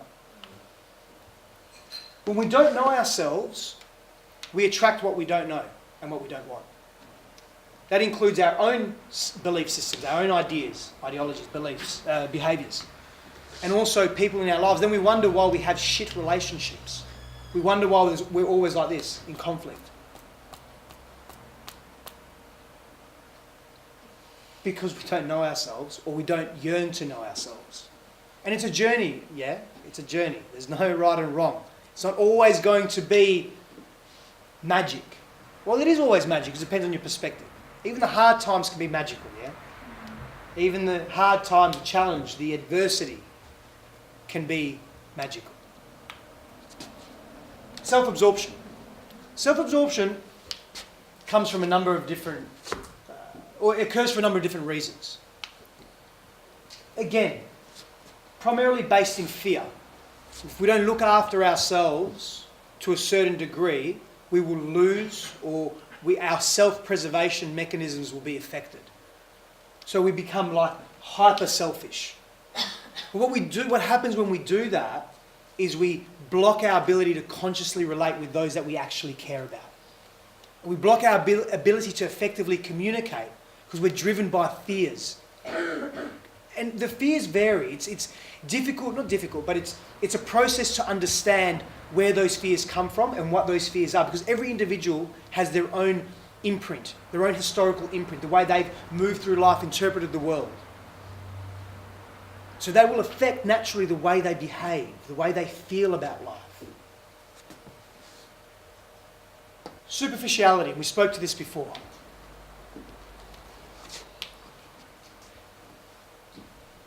Superficiality is intimately connected to the physical, because our primary physical sense organ is our eyes. Are our eyes. Proper English. Are our eyes. So we look at the world and we make judgments and we compartmentalise in our brains what the world looks like based on what we are seeing. We absorb so much information, it's really healthy to do that. But the more we do that without paying attention and without being aware of self, the less discerning we are of what is important to us. So we only then focus on what we see. But the human person is so complex, in a beautiful way, is so multi-layered, that we cannot possibly, some people can, very few, cannot possibly get a whole or as close to whole idea or picture of who that person is just by looking at them. We have to go deep. We have to go super, super deep. Yeah? And we'll speak to that here. But we have to, in order to know ourselves, in order to know others, we have to move beyond this space. And it's a journey, and it can be deeply confronting. And most people don't like confronting. We don't like confronting. It's too hard. It's too painful. It brings up stuff. Our own stuff. Stuff meaning our own pain points, our own fears that we do not know how to deal with. Because we haven't been taught. Our society doesn't really value that. What do we learn at school? We learn a number of things, obviously, but do we learn how to be emotionally literate at school? Do we learn about emotional intelligence at school? School values grades over mental health. Values performance. It's a byproduct of a socio-economic model that we live in, but I don't want to go down a rabbit hole. I like speaking to that area, but not today. But yeah, you're right, essentially. Expectations. They're rigid, They're grounded in constriction, restriction, and fear, and they destroy our ability to love wholly, fully, openly, and our ability to connect to people and to connect to ourselves.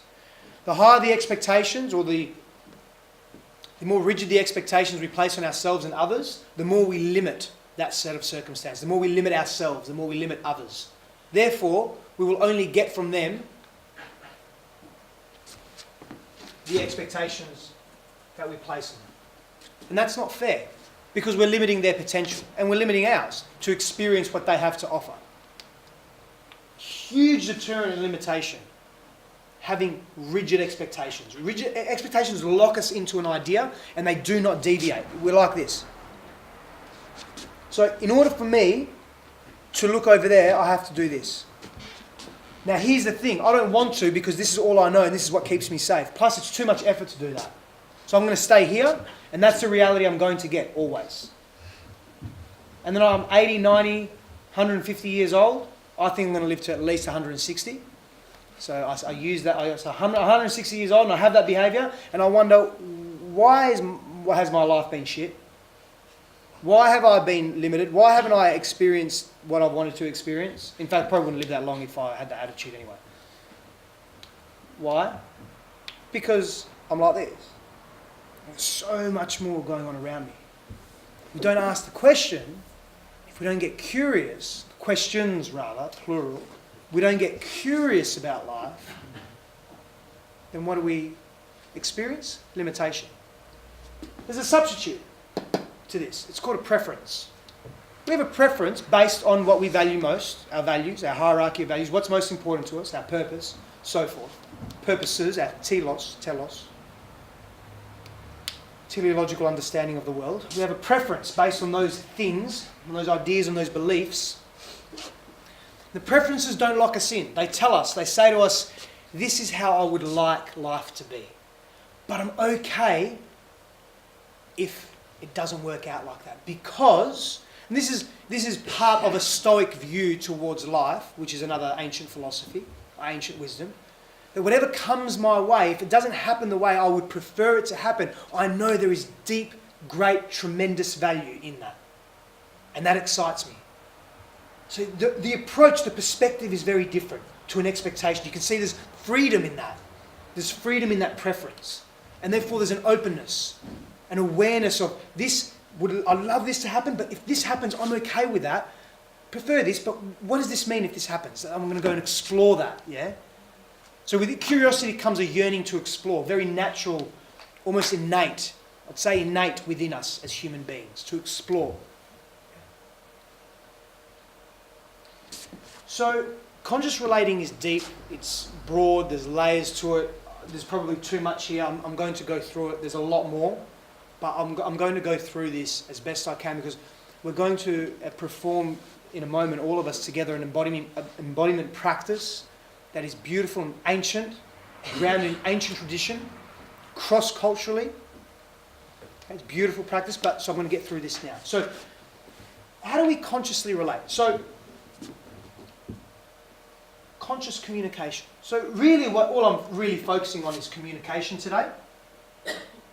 So I have a model, it's called a conscious communication model, and there's 12 principles in that model. These aren't the principles, some of the principles are here. But I want to focus on that communication piece. And in order to have effective, conscious, open communication, we have to know ourselves. And we have to know what we want. We have to know what we are projecting or what we are expressing in order to be, or to draw in that accurate, or as accurate as possible, situation that we really want in our lives, yeah? So we must cultivate safety and trust in our relationships and in and for ourselves. Now there's a number of ways that we do that. We cultivate safety and trust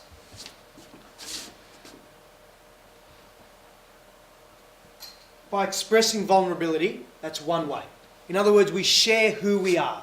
We share the depth of who we are. Not only, hey, look at me, I'm at the beach and life is good, but then I'm going home and I'm going to be beaten up by my father because that's my life. we share everything with those that we love and care for. And we demonstrate to them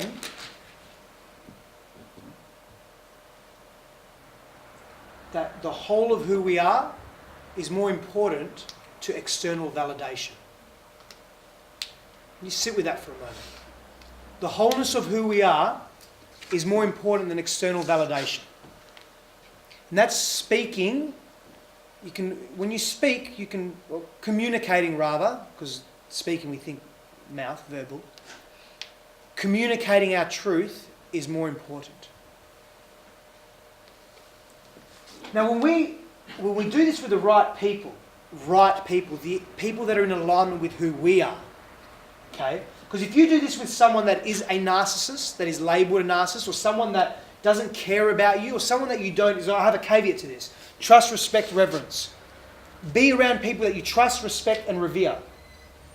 You need to get to know someone. You need to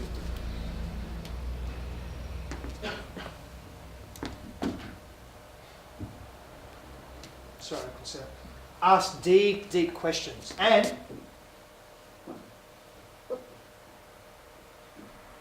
history.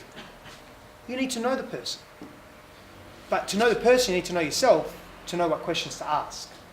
And how to then respond to that, not react to that. Okay?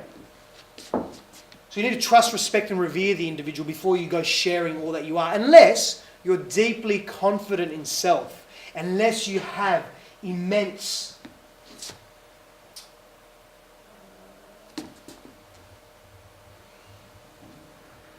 self-love, self-care practices, unless you value yourself deeply, unless you are kind to yourself, unless you are so confident in your being that you are unwavered.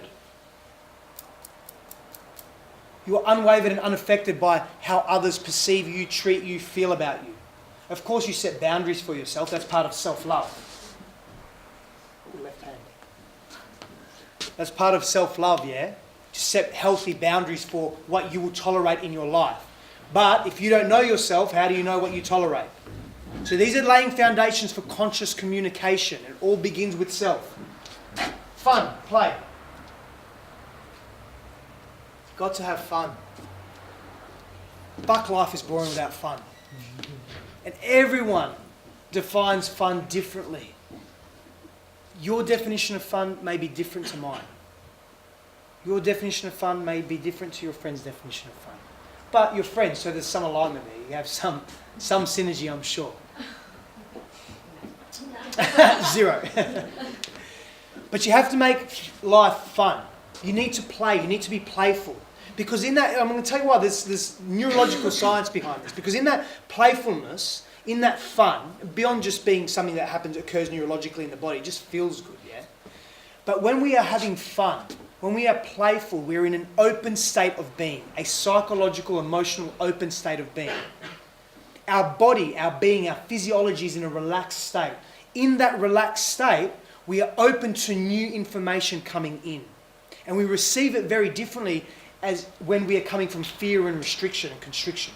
Because when we are coming from fear and restriction and constriction, our amygdala is active, hyperactive. It's shutting out anything that's not important. It does not care. It's in self-preservation mode. Whatever needs to happen physiologically and wherever our mind needs to be to focus on danger. That's all it's concerned about. Play and fun allow us to be open. Lends itself back to being vulnerable with others. Now, I promise you, if you are vulnerable with the right people, those that you trust, respect and revere and love, it could be platonic love, it could be filial love. In fact, filial love, I would say, is the most important form of love. Another conversation for another time, perhaps. We'll touch on it later. When you are vulnerable and you be open with another, I promise you that that person that's in alignment, they will be vulnerable and open with you. And guess what happens? This beautiful interchange occurs. I promise you, you're vulnerable with me because I've been vulnerable with you, and I've been vulnerable with you because you're vulnerable with me. And it's not about who was vulnerable first, that's irrelevant. Even if I spoke first, he created the space for me to be vulnerable. Even if he spoke first, I created the space for him to be vulnerable. At least he perceived it that way, at least I perceived it that way. We rolled the dice, we took a gamble, and it worked out pretty well. Yes, life is like that. But we can minimise that gamble. So big on this. I hurt so many people because I didn't know, I was too scared to go here. I hurt so many people, including myself, because I was too scared to go here, to the depths of this.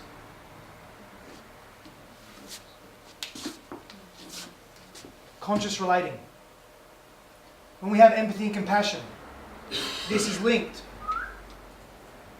to this. Minimizing this superficiality and going here. You're seeing that person driving and you immediately, and it's conditioned behaviour, yeah? It requires time, it requires effort. Effort is so important. Hard work. I'll come to that in a moment. For your default to be, I hope they are okay, I wonder how they are. I wonder why they're doing that. They don't know that you're getting angry and getting all Australian in the car. Whatever, however, they don't know that. They're 20 kilometres away. The best is, I love it's like the keyboard warriors. The best is when you do something wrong at the lights. I'm sorry. And then the person out the window and their hand gestures is like, well, you don't know who's in the car. What if I've got like a machine gun or something and I'm going to shoot you now? Because, you know, people just react, yeah? Like, we don't think. This allows us to think and feel, connect to the person, connect to the situation. It's a conditioned response, so we have to practice this. And there are many different ways to practice it. We want to give you some tools. So one of the ways we can practice is having a regular journal or a regular introspective practice where you practice, your focus becomes empathy. Who's been to university? Hands up. It's not like how smart you are, it's irrelevant, but yeah, okay. Or who's been in a job or some form of employment, or who's a parent? Hands up. Yeah, everyone can say, yeah, cool. So when you first came into parenthood, or when you first came into a job, or when you're first at university, and let's just say you're studying economics, did you know the entire degree when you first started? No. I mean, I'm not personally a parent, but I'm a child, so I have parents, sorry. So from that vantage point, my mum and dad are still learning about parenthood. It doesn't stop, because their children are in constant flux, yeah? It's a never-ending journey. So it's not for you to know everything, or to be the Buddha, or to be Mahatma Gandhi, or to be anyone that is deeply enlightened immediately. It's not about that. It's about, are you on that journey? Are you moving with a particular intention to understand yourself and understand others, so that you can then be aware of what a conscious relationship is about? So instead of becoming reactive from old fear patterns, from painful patterns that do not serve us, that are not really even ours, that are our own wounding, we come from a place of love. We come from a place of depth. Mark, can I get a time check, bro? Okay, I'm going to wrap this up. Genuine query. And this is linked to hard work. Relationships are hard work. I don't like this term. I've been battling with this term like the last 2 days, because there's sometimes negative connotations attached to this. How about this? You probably think this is like set up, don't you? It's not, I promise.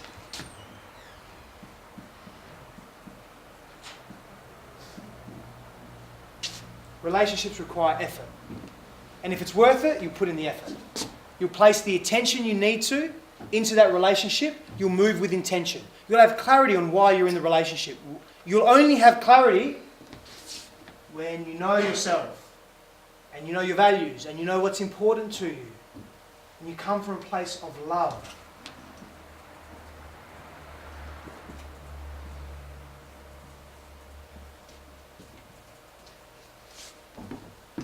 Love.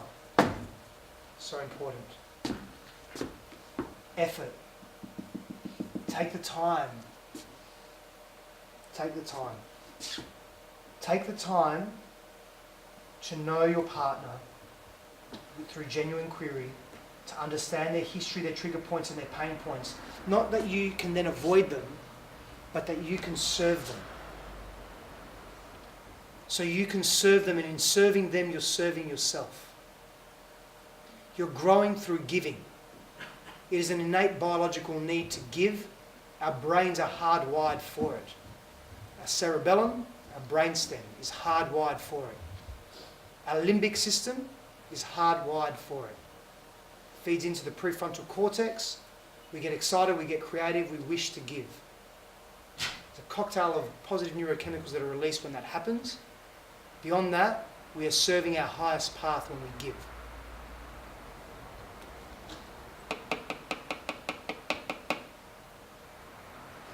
We all wish to be seen and known and heard. We all have that yearning, whether you're conscious of it or not. You have that yearning to be seen, to be known, to be heard. When we give that to another, we trust, revere and respect another. And we practice vulnerability. And we give the other the opportunity to be known and heard and seen and felt. Neurologically, that releases a great deal of pain. It begins to change our neuronal mapping that is attached to negative fear patterns or patterns of ill behaviour. And we emotionally begin to release stress. And then our loved ones will also do the same for us. But in order to understand that, we have to have deep conversations. We have to understand this. We have to exert this. We have to be this. And we have to embody this. There's two ways to learn in life. Indirectly and directly. We have an opportunity to learn existentially and experientially, which in my opinion is the best, most profound way to learn, the most enlightened way to learn, and it's not my idea. I take that information, I take that beautiful wisdom from ancient esoteric Eastern practices. And the other way to learn is indirectly, which is beautiful also. And we're relational beings. We are relational beings, we're social beings. We learn from each other. It's good to learn from other people. You don't have to make the mistakes that yourself, you can learn from others. In relationship, I chose, for whatever reason or reasons, too long to go into now, I chose to learn the hard way, the challenging way, the difficult way, directly, existentially. I place a value on existential experience, that's clear, I mentioned it then, I just said it is the most profound way to learn. Learn from my mistakes. Learn from those that you love. There's deep value in that. It's dependent on your intention.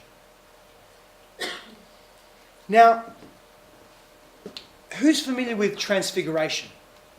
Hands up if you know what transfiguration is. It's an ancient practice, beautiful, it's great.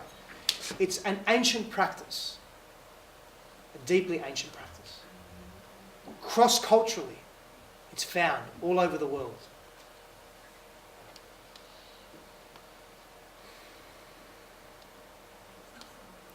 When two people are connecting to each other with deep intention, when two people are connecting to each other with a yearning to know themselves and the other, they transfigure the way that individual appears. It's a deep, deep practice. And in the cosmic ocean of primordial energy, the individual that stands before you, and you could be looking at yourself in a mirror, is no longer that, but is all that is and all that isn't simultaneously. When Jesus was on, and I can't remember what mountain it was, and three of his disciples came up there, and they were kneeling, and they were there, and they were present. They viewed him change, morph into something else. These stories are scattered through history. And when we transfigure, we bring into light the authentic nature of what we are observing, of what we are connecting to. We're all going to have a taste of that this evening. And it's commonly known as eye gazing. Oh, is that good? Is that a good oh? Yeah!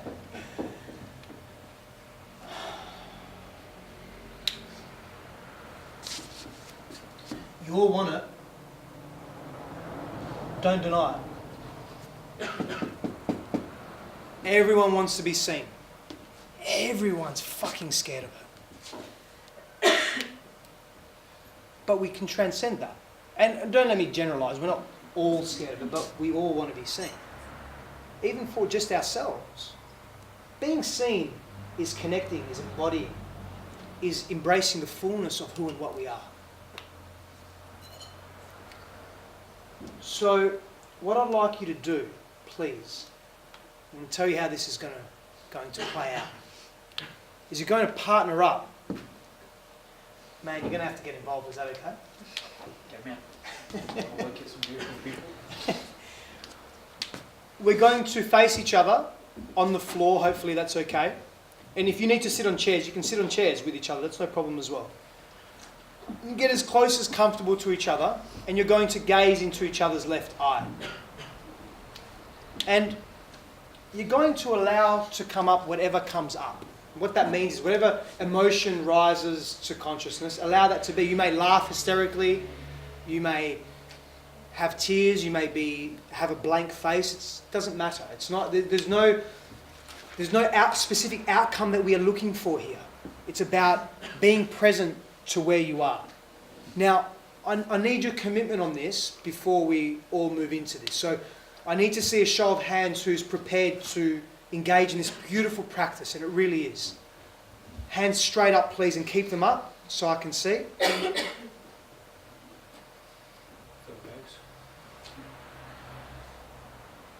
feel comfortable with it, that's all. Do you feel comfortable enough to do it? I can try it. Want to put your hand up then? Thank you. Thanks, Harley. Thank you. Awesome. Thank you, people. Thank you, beautiful people. It can be really confronting. I get that, and I feel that, and that's okay. It's okay. Know that you're in a safe environment. So we spoke to trust, reverence, respect. That exists here. That exists here. I promise you, it exists here. Okay. Everybody in this room is here because they respect themselves enough to be here. I promise you, there's complete reverence. Okay? There's safety here. So just randomly partner up with, and I'm not going to say, oh, you can't partner with your friend or anything. You can do that, it's okay. We're actually going to cycle this a little bit, okay? So you're going to go with a few different people. But just partner up wherever you want on the floor, chairs on the floor, there's cushions, plenty of cushions. Thank you, Mark.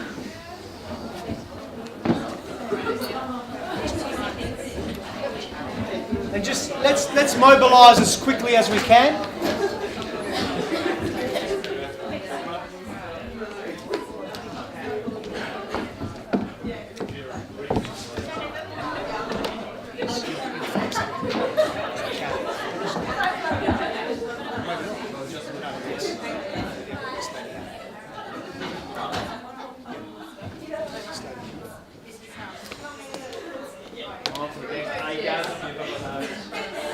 Can we keep our voices? Can we not speak, please?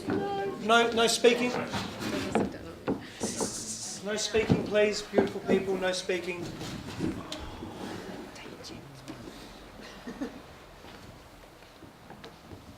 So I'd love you to place your right palm facing up and your left palm facing down. Face each other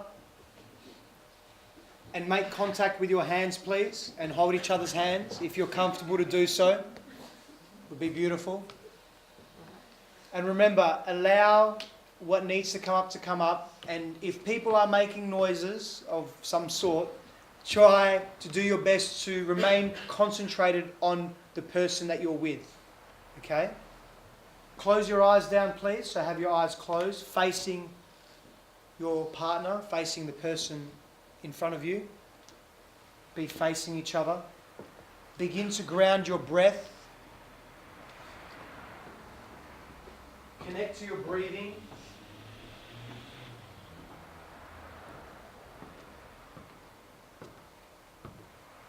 Just continue to stay with your eyes closed for the time being. This is a beautiful practice for grounding.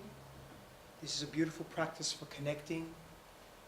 Importantly, it's a beautiful practice for revealing. Revealing aspects of self and also knowing the other. Knowing the individual that is in front of you, which is ultimately a beautiful reflection of who and what you are.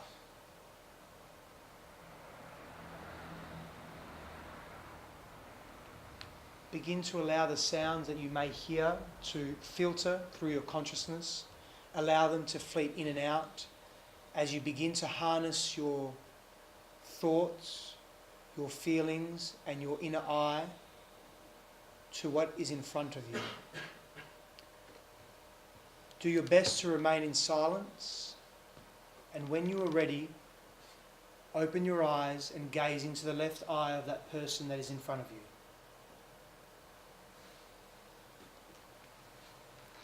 Do your best to be present with what is in front of you, with who is in front of you. Do your best to maintain that gaze, to maintain that lock. Feel your breath, concentrate on your breathing.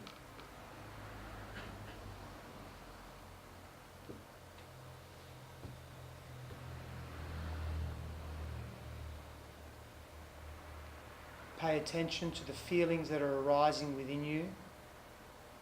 Allow them to be formless. Do not attempt to analyze them. Just be with them. Allow them to fleet in and out of your consciousness and to move through you.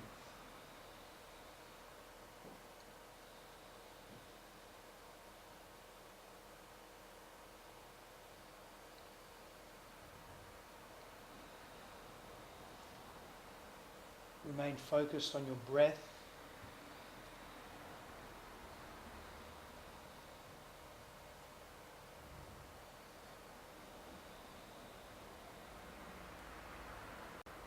Remain focused on the divine being that sits in front of you. The amount of reverence and respect you have for them, for their courage, for their ability to sit in front of a friend, a lover, a stranger, although none of us are strangers. Focus on your heart opening, beating, your presence being, and your breath moving.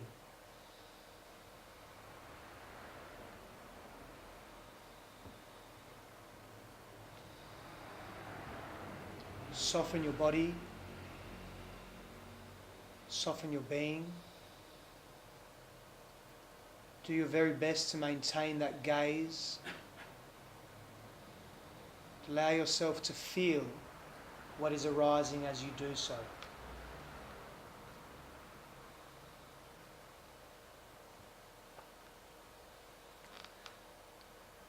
Drop any facades, drop any expectations.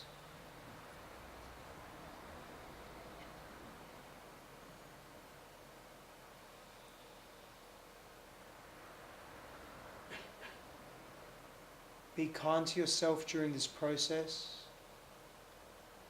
Allow yourself to be present.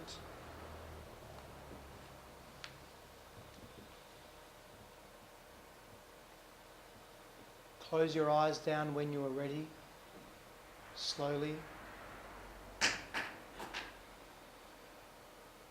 Remain here, please. In a moment, I'm going to ask you in complete silence to move to another partner. So make a choice who remains where you are, and just one of you need to move. I want you to do that, please, as quietly and as swiftly as possible. Let's go. If you wish to thank the person in whichever way you want, no speaking, please. We speak after. No speaking. No speaking.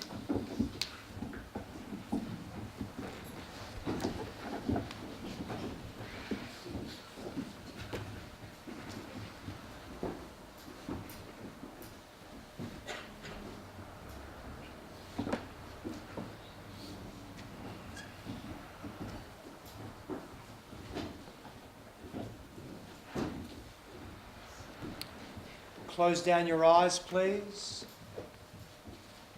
Place your right hand facing up, your left hand facing down. Make contact with your hands, with your eyes closed if you can. Feeling your way through.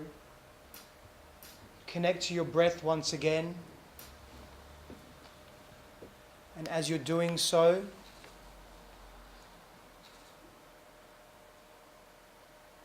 allow yourself to feel deep gratitude for your presence, for who you are, for the effort you are making to consciously relate to yourself and to others. When you are ready, open your eyes and gaze into the left eye of the person that is seated in front of you.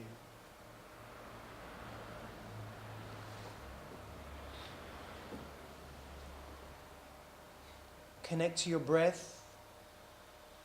Allow yourself to feel whatever it is that is arising within you.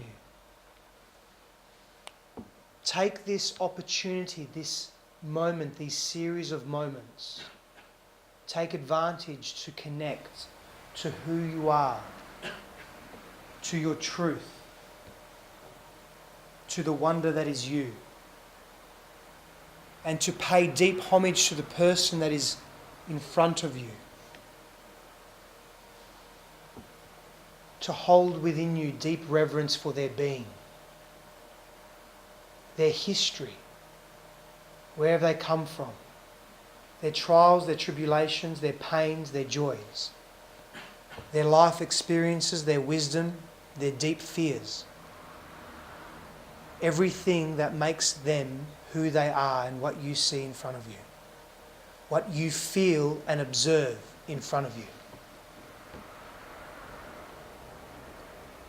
Allow that truth to permeate the essence of who you are and to permeate your mind. Be true to the feelings or the emotions that are arising and begin to take yourself to a place that holds importance within you, a memory, somewhere of deep importance, of grace, of connection, of love, of meaning.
Begin to close down your eyes when you are ready, please.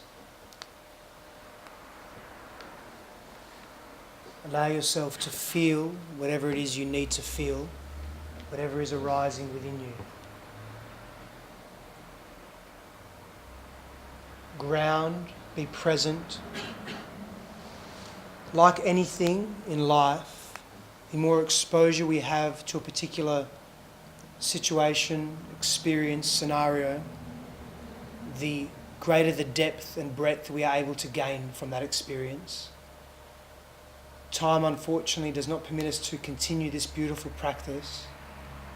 So, in a moment, when you are ready, thank the person that you have shared an intimate space with, because intimacy presents itself in many different forms. Thank the person you have shared an intimate space with in whichever way you both see fit and feel fit. And then make your way back to how you were seated earlier, please. Again, in as much silence as possible and as quickly as you can.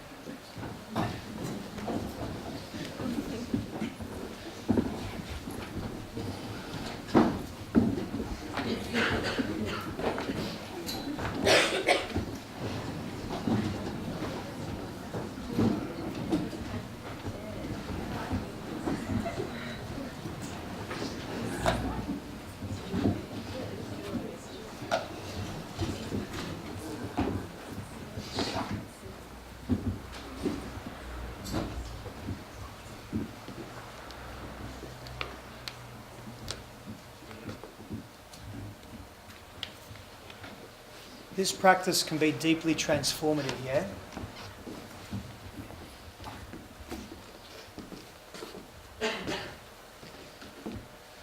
So what Mark and I are going to do now is I'm going to grab 2 chairs and I'm going to bring them here.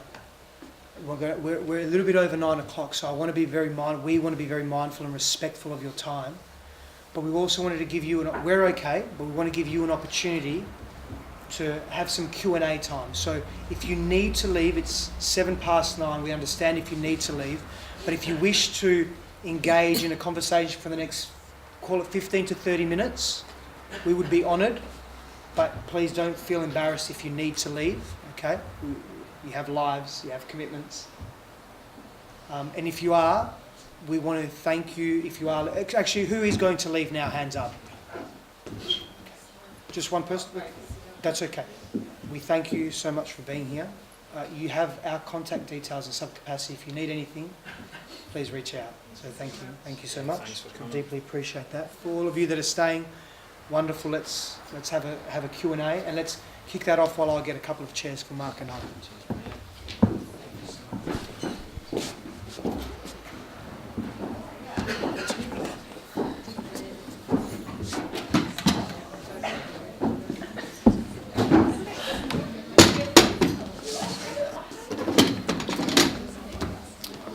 Okay. Just pop your hand up and ask a question, or pick someone, or no one has to ask any question.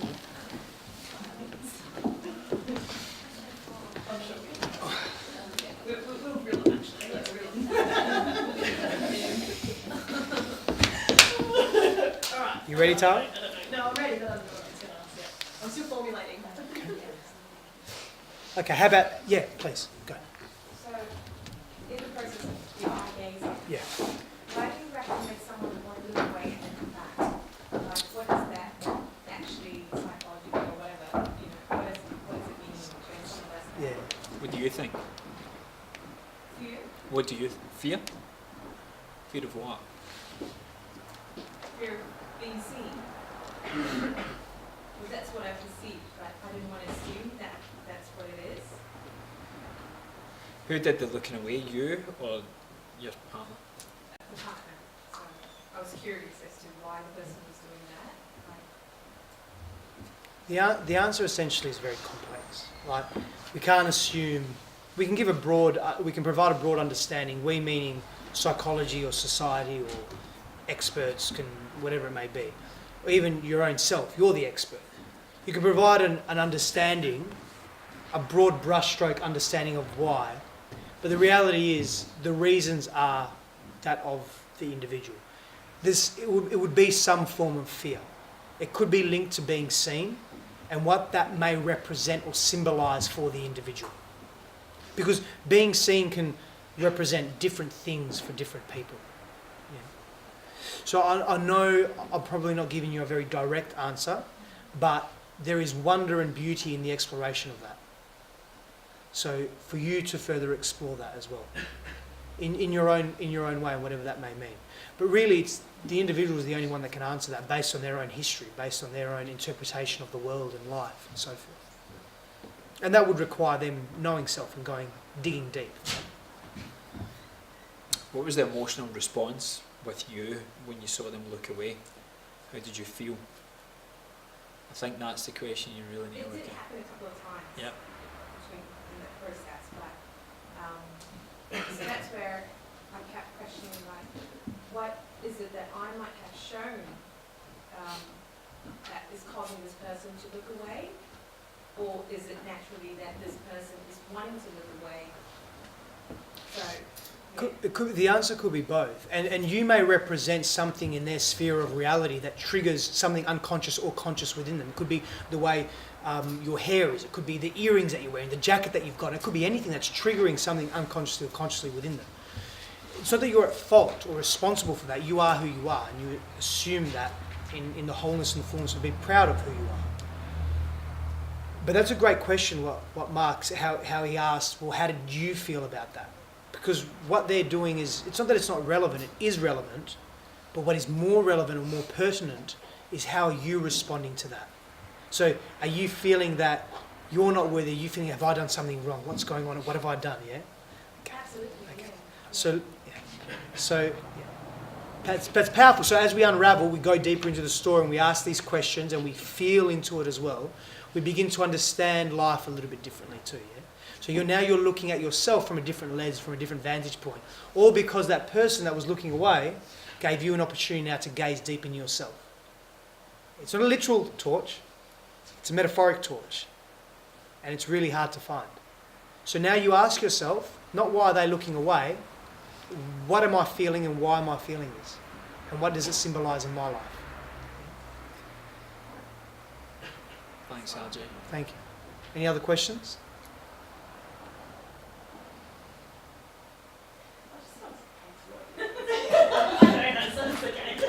Well, because just from what you're saying, is like I know that when I look away, I know it's because I'm not being present.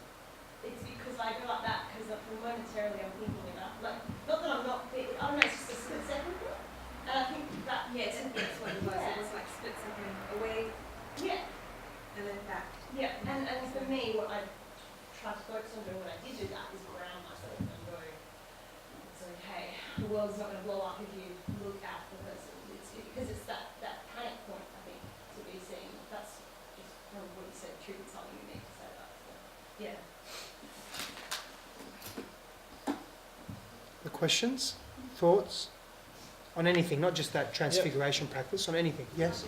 Yes. So like in like a state of like anxiousness or whatnot, you put all these thoughts in your head that may not become true, but you've kind of made them up in your head to make it think that this is going to be the end, this is how things are going to end, but there's a little part in you that is telling you, like, stop being stupid, stop thinking like that, things are going to be fine. How do you trigger that little part of you to kind of take over the anxiousness side of things without... Like, there's a part of you that's like that's saying like you're going to be fine and everything's going to be okay, but there's a big part that you've played the picture and thinking like a doubt, like a guilt, not even like a guilt, like maybe like the anxiousness has taken over that part of you that's saying everything's going to be okay, and how do you like dig deeper into that part to make the situation okay for yourself without running along the lines of things that you fall apart? So I feel and think I understand the question, but if you feel comfortable enough, can you give it some context? Because I know you're running a scenario in your head that's very specific. So like I deal with anxiety a lot, and I always run into the worst case scenario of things and how things can play out, but there is a little part in me that kind of brings me back into line and like pep talks myself is like, no, just it's fine, like, you've got nothing to worry about. There's a huge part of me though that anxiousness just takes control and I just run without and I end up worse off. So you're asking, how do you, that small part, how can you get that to flourish, yeah? Yeah. You want to take that one moment? Yes. Very recently, I've been dealing with similar situations. And I've been very anxious about stuff, and I thought I'd put that in the box. And obviously not. There was something else that was to be loved. When I feel it coming on now, I just ask myself very simply, where am I not doing the things that I love? And why am I not doing it? It sounds too good to be true, but when you are living in your values, you're a jovial character that Steph spoke about, it's play. And when you're in a playful state and just being, we're human beings, not human doings, when you're doing less and being more, the performance of your life has no choice but to elevate because you're playful. So when the performance level goes up, the results and the receiving goes up as well to marry that. So you need to get into that playful state. We make life too hard work. The opposite of work, or the kind of byproduct of work, the opposite of what you want to look at it, isn't really play per se, it's boredom. So where in your life are you bored and where do you want more excitement? And when you have when you strip it back to just like, what are my values? If you're clear and then brilliant, you're like you're so far in front than most other people. But if you're not, there's a number of practices we can show to help you uncover them. But if you know your values, you're already half, 75% of the way there. The next one is go back to living in them. Because when you do that, any fear that you've got dissipates. We've always got two choices in life: fear or love. Really, that's it. And anxiety is just the cousin of fear. It's just that simple. So the solution or the source is always love. Return back to love of self, what's important to me. And when you do that, the other stuff just kind of evaporates because your vibration goes up. I've also got something to add to that. Please do. I used to deal with really bad anxiety when I was younger. I used to deal with like bad panic attacks and all sorts of stuff. I think when you are in that place, not judging yourself really helps, and just acknowledging where you are and not having this story of, oh, I should be here or I shouldn't be. Just kind of acknowledge and accept where you are, because once you do that, the anxiety and stuff, it kind of loses its power. It doesn't feel like it's this thing that can take over because you've acknowledged it and you've grabbed it and you've taken the power back, and then you can just breathe and then decide, what's the next right move to get me to where I want to be. And just to add to what you Yeah. said, because I'm saying I've suffered anxiety too, and what I learned through when I went to group therapy is they said that if you connect to your breath, but you actually do it at a slower rate, so you breathe in 3 times, hold for 3, breathe out for 3, actually physiologically lowers your heart rate, and that decreases that visceral anxiety, because anxiety is very visceral, it's like physical, and it's just like what you are relatedly said, it's that overtakes you. Yeah. But that is that takeaway thing to just go bam, stop it in its tracks. So yeah. Can I also add to that as well? Because I work with a lot of females, and anxiety is everywhere at the moment, and then especially with females, it's huge, it's in males as well. But a good friend once told me, what wins the good or the bad, the love or the fear? It's whatever you think, right? And I feel like the anxiety is what sits in the middle of that, and we've got a choice to make. So here's love, here's fear, here's anxiety, and we're in that, where's the power going to go? But it's up to you. It's your choice, whatever you're going to feed, where you're going to let your power go away to anxiety, or if you're going to keep the power for yourself and do the choice. So every time you're in that decision of anxiety, you've got this love where you're like, everything's going to be okay, but then you've got this great fear where you're like, nah, everything's chaos. Where's your choice? Where's your power? Where's just that anxiety? So can we see how this is a space of support? So what's your name? Jess. Thank you, Jess. So Jess has spoken something very personal to herself. We've had 3 beautiful ladies then speak as well to their own personal experience supporting Jess as well. So to add to that, and there's so much we can add to that, but obviously with time, is to bring it back to conscious relating though. How are you choosing to relate to those parts of yourself and those experiences that you're not really valuing? Can you observe them from a varied perspective? Breath work is varied and beautiful, and that's an immediate way to bring your physiology into a calm, open state. I believe in open and closed states of being. The more open our state of being is physiologically, emotionally and psychologically, the more access we have to information, the greater the access to creative outlet. In other words, we can do more with what we have and experience less tension. There's no quick fixes to your question, just so you know. But hopefully there's some insight here that has given you some inspiration to move into an open state of being, to deal with what you're experiencing differently. And just know, whatever question, that's a perfect example, whatever question any of you ask, I guarantee you, if not, someone else is thinking, feeling, has experienced it, or knows someone that has as well. Okay. Any other questions? Yes. Maybe, maybe if you just to start with, maybe direct the question to who you would like to answer it first, or if you don't, it doesn't bother you, then that's fine, just for efficiency's sake. I don't mind, but it's just been playing on my mind. Like, I would love to get more of an understanding on how consciously I could get rid of the inner conflict of how I've attracted certain things into my life that are literally, I don't know if it's mirroring who I am without, wanting to, or how to kind of step into more of who I am to then say goodbye to the not so conscious stuff that I've attracted into my life. If that makes any sense at all. Somewhat, yeah. Yeah. So how do I understand more of why I have this huge inner conflict with mirroring interpersonal relationship that I have.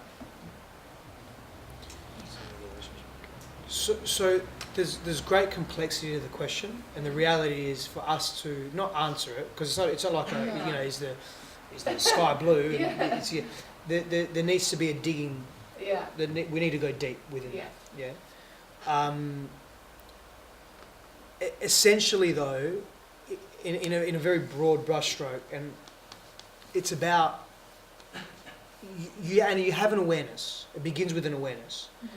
And then with that awareness, you take it and you have a yearning to move with that awareness, to shift within yourself, to make transformations, to make changes within your own life. And that requires action. But before you can take meaningful action, we have to experience a level of certainty, some level of certainty. And we have to also feel the feelings that you're feeling, so take ownership of them, but also acknowledge the fear. Because it's in wholeness that we're able to take action. It's in fracture and fragmentation of self and of what we are experiencing that we are unable to take action. So if you can't take action, if you can't actualize your inner self, your spirituality, because our physicality is an extension of our spirituality, if you can't access that, then you'll never take action. So before you even take action, search. Continue your search deep within you. Again, to unpack that now, unfortunately, it's not. It's it's so good. Yeah. But don't your values have to be? But if it comes back to values as well, and you see the difference between older people and younger people. The older people have really set values, and they're unwavering, and they don't listen because I'm right, you're wrong. You've got to be flexible. You don't totally lose your values, but you need to be able to be accepting of others' values and try and meld, if you're trying to form a relationship, meld those values. You can't be in conflict. You need to be working together, I suppose. But it all comes back to your values and being flexible with your thoughts and those values. I think that's as well like being understanding of everyone in their situation. So you have your feelings and views, but then understanding, like coming from a blank space and being able to understand where someone is coming from, and just see like, that's got its points as well, and I've got my points, but it's not, no one's right, no one's wrong, because everyone believes they are right by the way they're brought up. So it's like just having that understanding of everyone, I think. It's pretty well what's wrong with the world at the moment. Yeah. Nobody's got any tolerance of anybody else. Yeah, everyone's right. Kill or be killed. Yeah, to read though, if you wanted to look deeper into that, it's called The Eden Project, and it's Jungian psychology. It's written by James Pollock, but it goes into a lot of like conditions and patterns that we follow and things like that as children. So they like learned behaviours as well, and we attract sort of those sort of things in our adult life and relationships. But if you have a read of, What was it called it's again? called The Eden Project. There's a series of them, and it's James Pollock, and it's based on Jungian psychology. Yeah. Jung is a philosopher. It's really easy to read too, sort of deep insight into the reasons. delving deep into your formative years, into the patternings that you've developed, especially during the ages of sort of 0 to 8, when we're in a highly hypnagogic state and we absorb all the information and the behaviours that are in our environment, and the way we interpret them really does lay a foundation for the beliefs we form as adults. So as a starting point, if you wish to look at that, and again, maybe it's asking if you have access to mum and dad or your primary caregivers, is asking them, questions about your life, how they interpreted your life, and you thinking and feeling back into your own childhood as well. As a starting point, that can be of service too. Cool. Yeah. I'll send you through some questions that might serve you, because I had the same earlier in the year with, I've ran in similar, it sounds as if it's similar patterns to you, it's the same partner I've ran into constantly, and the only constant is me. So eventually you've got to look in before you look out. And it was my wife that was the kind of breaking point. I'm like, right, well, I'm not going to run away this time, so I better go in. And then I started going through that path, and I was like, right, I just want to kind of understand myself a little bit better. So I don't know how the conversation would have went face to face with a hairy ass Scotsman that is my dad, that already talked and ran away, but because I'm the other side of the world, he indulged me, and I sent through some stuff about that I never knew about his childhood, and it went back, and I went, I can understand why I mirror certain parts of that.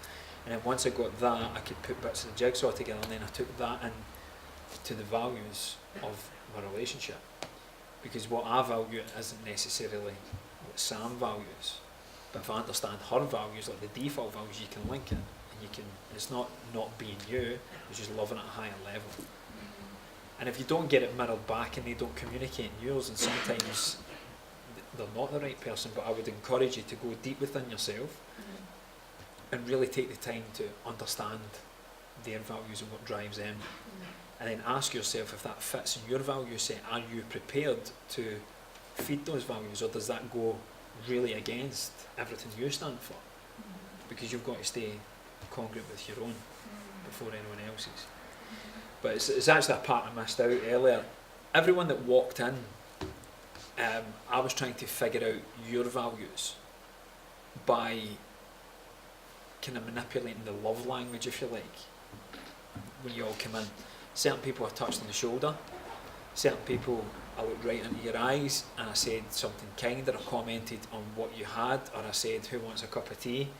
And these are, it's another great book, if you haven't read it, it's called The 5 Love Languages, and these languages are linked to the values, because mine is quality time, and I fucking see my wife. And I was like, how can I get that?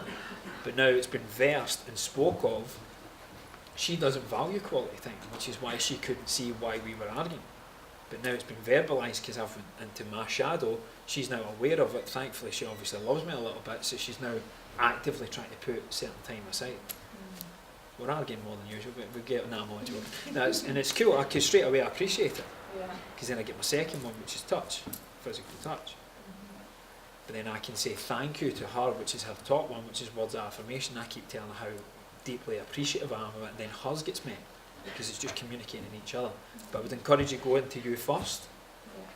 Ask the questions that Steph said earlier, like, take the time to detach from the social people and get back to this kind of stuff and have real conversations and communicate and connect and get to know them deeper, which then allows you to know yourself. And if sometimes there's that conflict that I'm sorry, I just can't do what you're asking, that's part of life.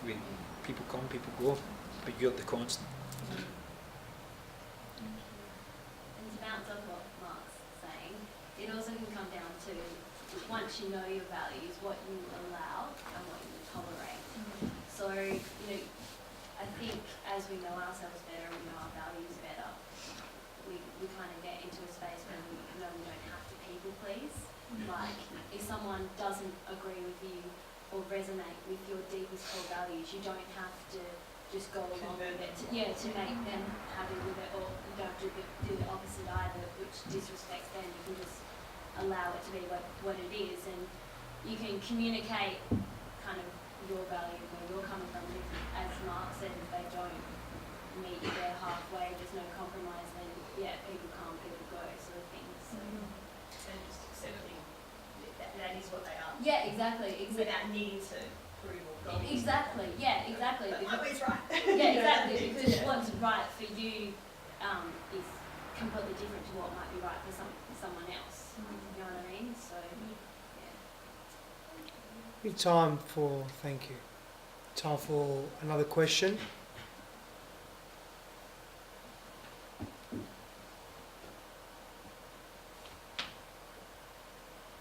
Silence has spoken. So we're going to say thank you very much for being here. Thank you for spending your time, your energy, your presence, the essence of you. Perhaps something that we can leave you with this evening is maybe journal, and there's great neurological, behavioural, emotional, psychological benefit from journaling. And just taking your time to write slowly some of the thoughts, feelings, experiences that you've had this evening, particularly with the transfiguration, but also just with the information that's been presented. Know that both Mark and I work individually with people in our own separate ways, in our own ways. And if you wish to reach out, you're more than welcome to, of course. But beyond that, we are wishing you a beautiful evening. Of course, I'm speaking for us, but Mark will also say what he needs to say. Because I believe in the collective. And thank you once again from my heart, from our hearts, for taking your Wednesday evening to be here and be with us and have your faith in this and in us. I'm very grateful. Thank you. I don't have much to add to that.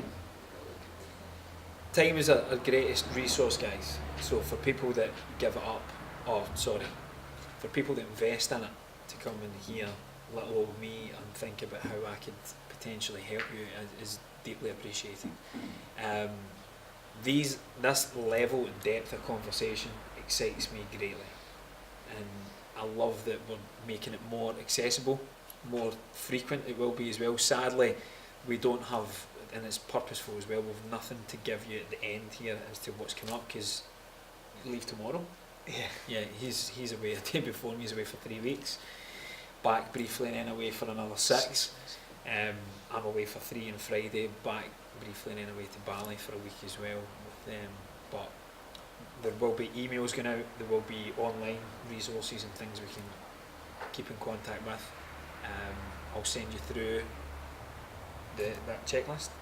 Some might just be for lining the bin, but you might get something out of it. But if there's anything that you feel that you don't want to verbalise here in front of people, just get in touch.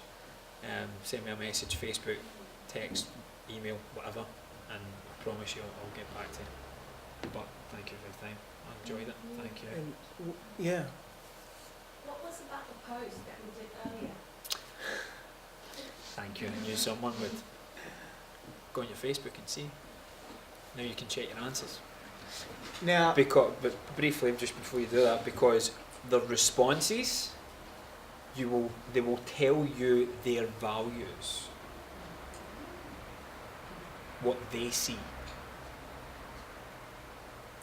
Now, it might pick up an emotion in you, it might pick up a feeling. You might have someone that says, a group of fucking hippies trying to be clever, looking like platypuses.